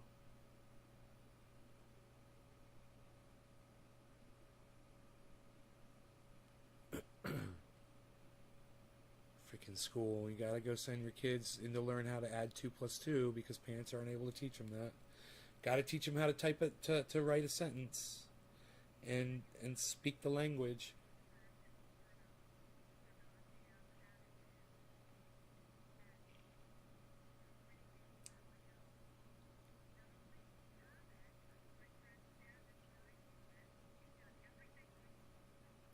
Right? Yes. It's crazy. So she said yes. He lives in Kentucky, and he did catch it from school.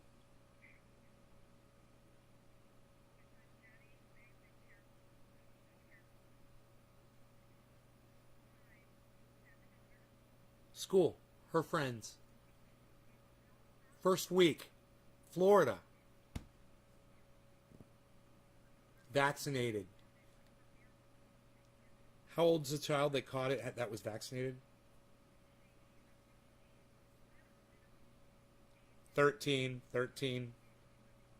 She's 12 or 13 and she was vaccinated and she still caught it at school. Look, this is my thing. Look, I truly believe that children just need to learn how to plant a garden and grow vegetables and feed themselves. I seriously believe that. But, you know, people need to be engineers and fuck up my software and my cell phone. So, okay, I guess we got to keep going to school. But let's do it from home. You know, let's do some homeschooling. Let's do some Zoom schooling. I'm cool with a Zoom school. There's nothing wrong with that. What? Do I have to be able to smell my teacher's bad breath? I mean, really, stay on the Zoom call. You know, stay on the freaking Zoom call. We can do this. There's so many solutions. So many. Exactly. Nobody wants to play ball. 50% want. 50% don't want. Do you want to hear a statistic? I've got a beautiful statistic. 5 billion people around the world have been vaccinated, with less than 2,500 deaths reported from the vaccine. So it's a 0.00012 chance that you would die from getting the vaccine. All these people who are acting crazy about it, You tell them that that's the chance, that they've got a better chance of getting struck by lightning while getting attacked by a great white shark and winning the lottery simultaneously before they would ever die from this thing. And maybe at that point they'll start to consider it because of all this mis and disinformation that DeSantis has put out.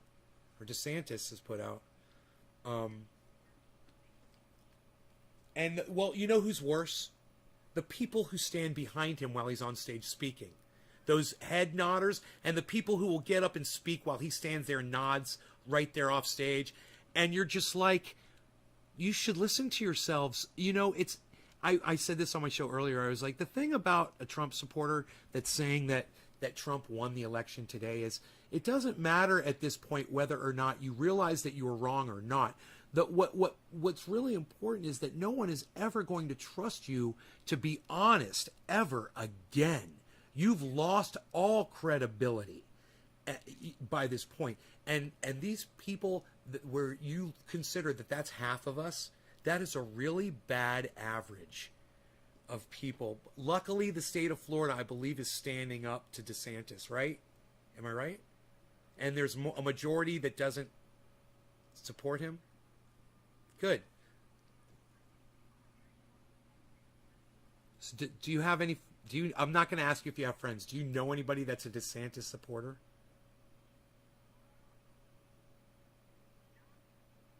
Wow. Whoa. Okay, we'll forgive her this one transgression, but let me just say this. You know like 1,000 people.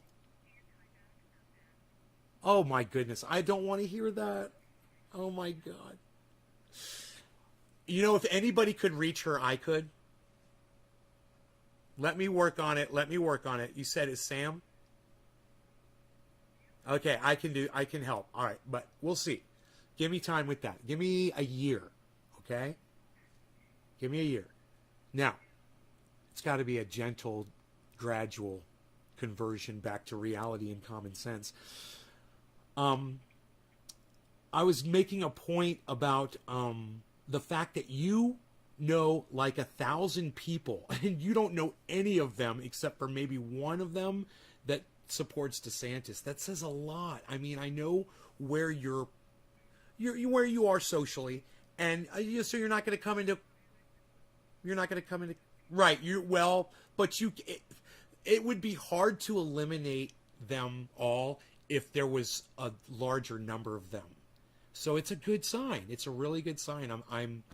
I have hope for Florida for the first time in months. Yeah, thank you for instilling that in me. I don't even want to start talking to my friends. I'm so petrified to find out that I'm going to have friends that are DeSantis supporters. He makes Donald Trump look like Mini-Me to his Dr. Evil. Which one's worse, DeSantis? No, I'm going to tell you why DeSantis is worse. Because he doesn't slip up off camera and do gaffes. He doesn't partake in what's the word I'm looking for? What was it that Barack Obama had none of during his entire presidency that Donald Trump had a whole bunch of? What's the word I'm looking for? Geez, Louise. What's the word, people? I've lost all of you. I should just hang this show up and keep talking to my sister.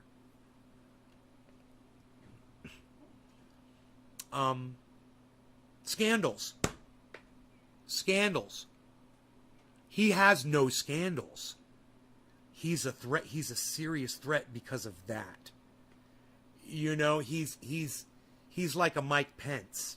He's like a golden boy of the Republican side, and he proves it by his psychobabble is so over the top, and nobody's really calling him out from the right. That is so scary. You know? Yeah, I know. I know. You've got a couple of Mitt Romneys out there, and that's it.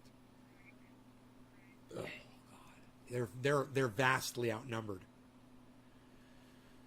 Oh, Rogi's all attentive right now. Are you attentive? Do you hear something outside, buddy? What is it, buddy? What is it? He's so freaking cute right now. He's sitting there, but he's like sniffing. The door's open. Oh, he's so freaking cute. This freaking dog. Oh my God. I got a video of him this morning. He's barking at the cat. Kid, do you have the ability to pull up Facebook on your cell phone? Can you do me a favor? Can you? Well, you go. I'm gonna hang up with you, and I want you to go to Facebook and just watch my I'm live right now, so watch my live show for a second. I'm gonna show you a video of Rogi. Can you do that? Okay. I'm broadcasting to all 6 of them. So any one of them, you don't have to type in there anything. You can just watch. And I'm pulling up the video.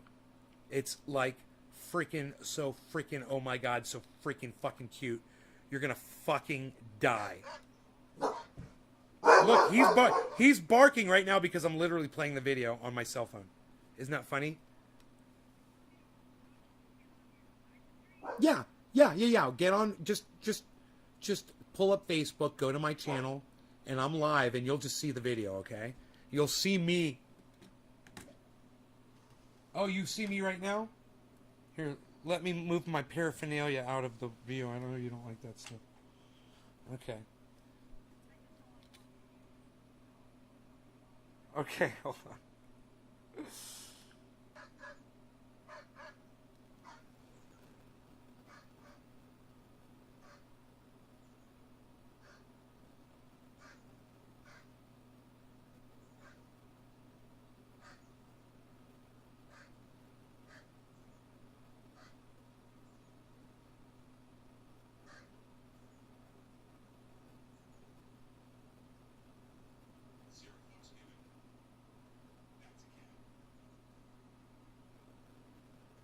It's Harl's.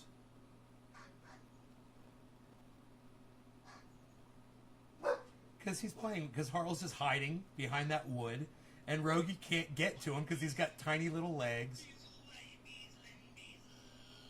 He's playing with the cat. He's having fun. Yeah, look at his tail wagging.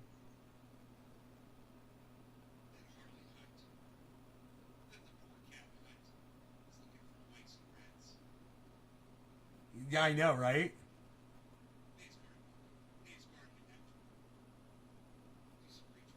All right, cool. Good. Hey, Karen. All right, well, I'm going to go. I'm going to end my show, but I got to go eat. I haven't eaten yet today.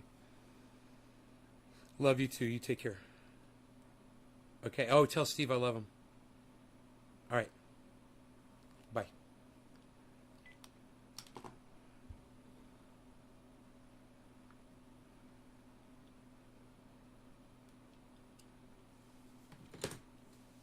All right. Yeah, my dog's adorable, isn't he? He's a Beezle. Beezle. Beezle. You guys have been fantastic for 3 hours. I hope you enjoyed the show. I will see you maybe at 4:20 this afternoon. My time. Or 7:10. Whatever. But you guys take care.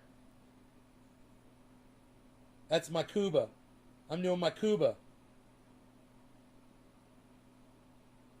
You guys like my Cuba? Yo, you dig my Cuba? Cuba in out. I'm Cuba in out. Cuba in out. Bye, guys. Love y'all. Oh, yeah. Go download the Twitter app, and you continue to refuse to do it. But understand this. Now you have an opportunity to like the tweet that Neil Sean liked. That's right, the guitar player from Journey. You know, Journey the band. Yeah, the guitar player from that band liked my tweets. You guys could go like those tweets too and be part of the Neil Sean crew over there at Twitter. And I'm at Nay's Garden, and my tweets are liked by Neil Sean, and also tweets liked by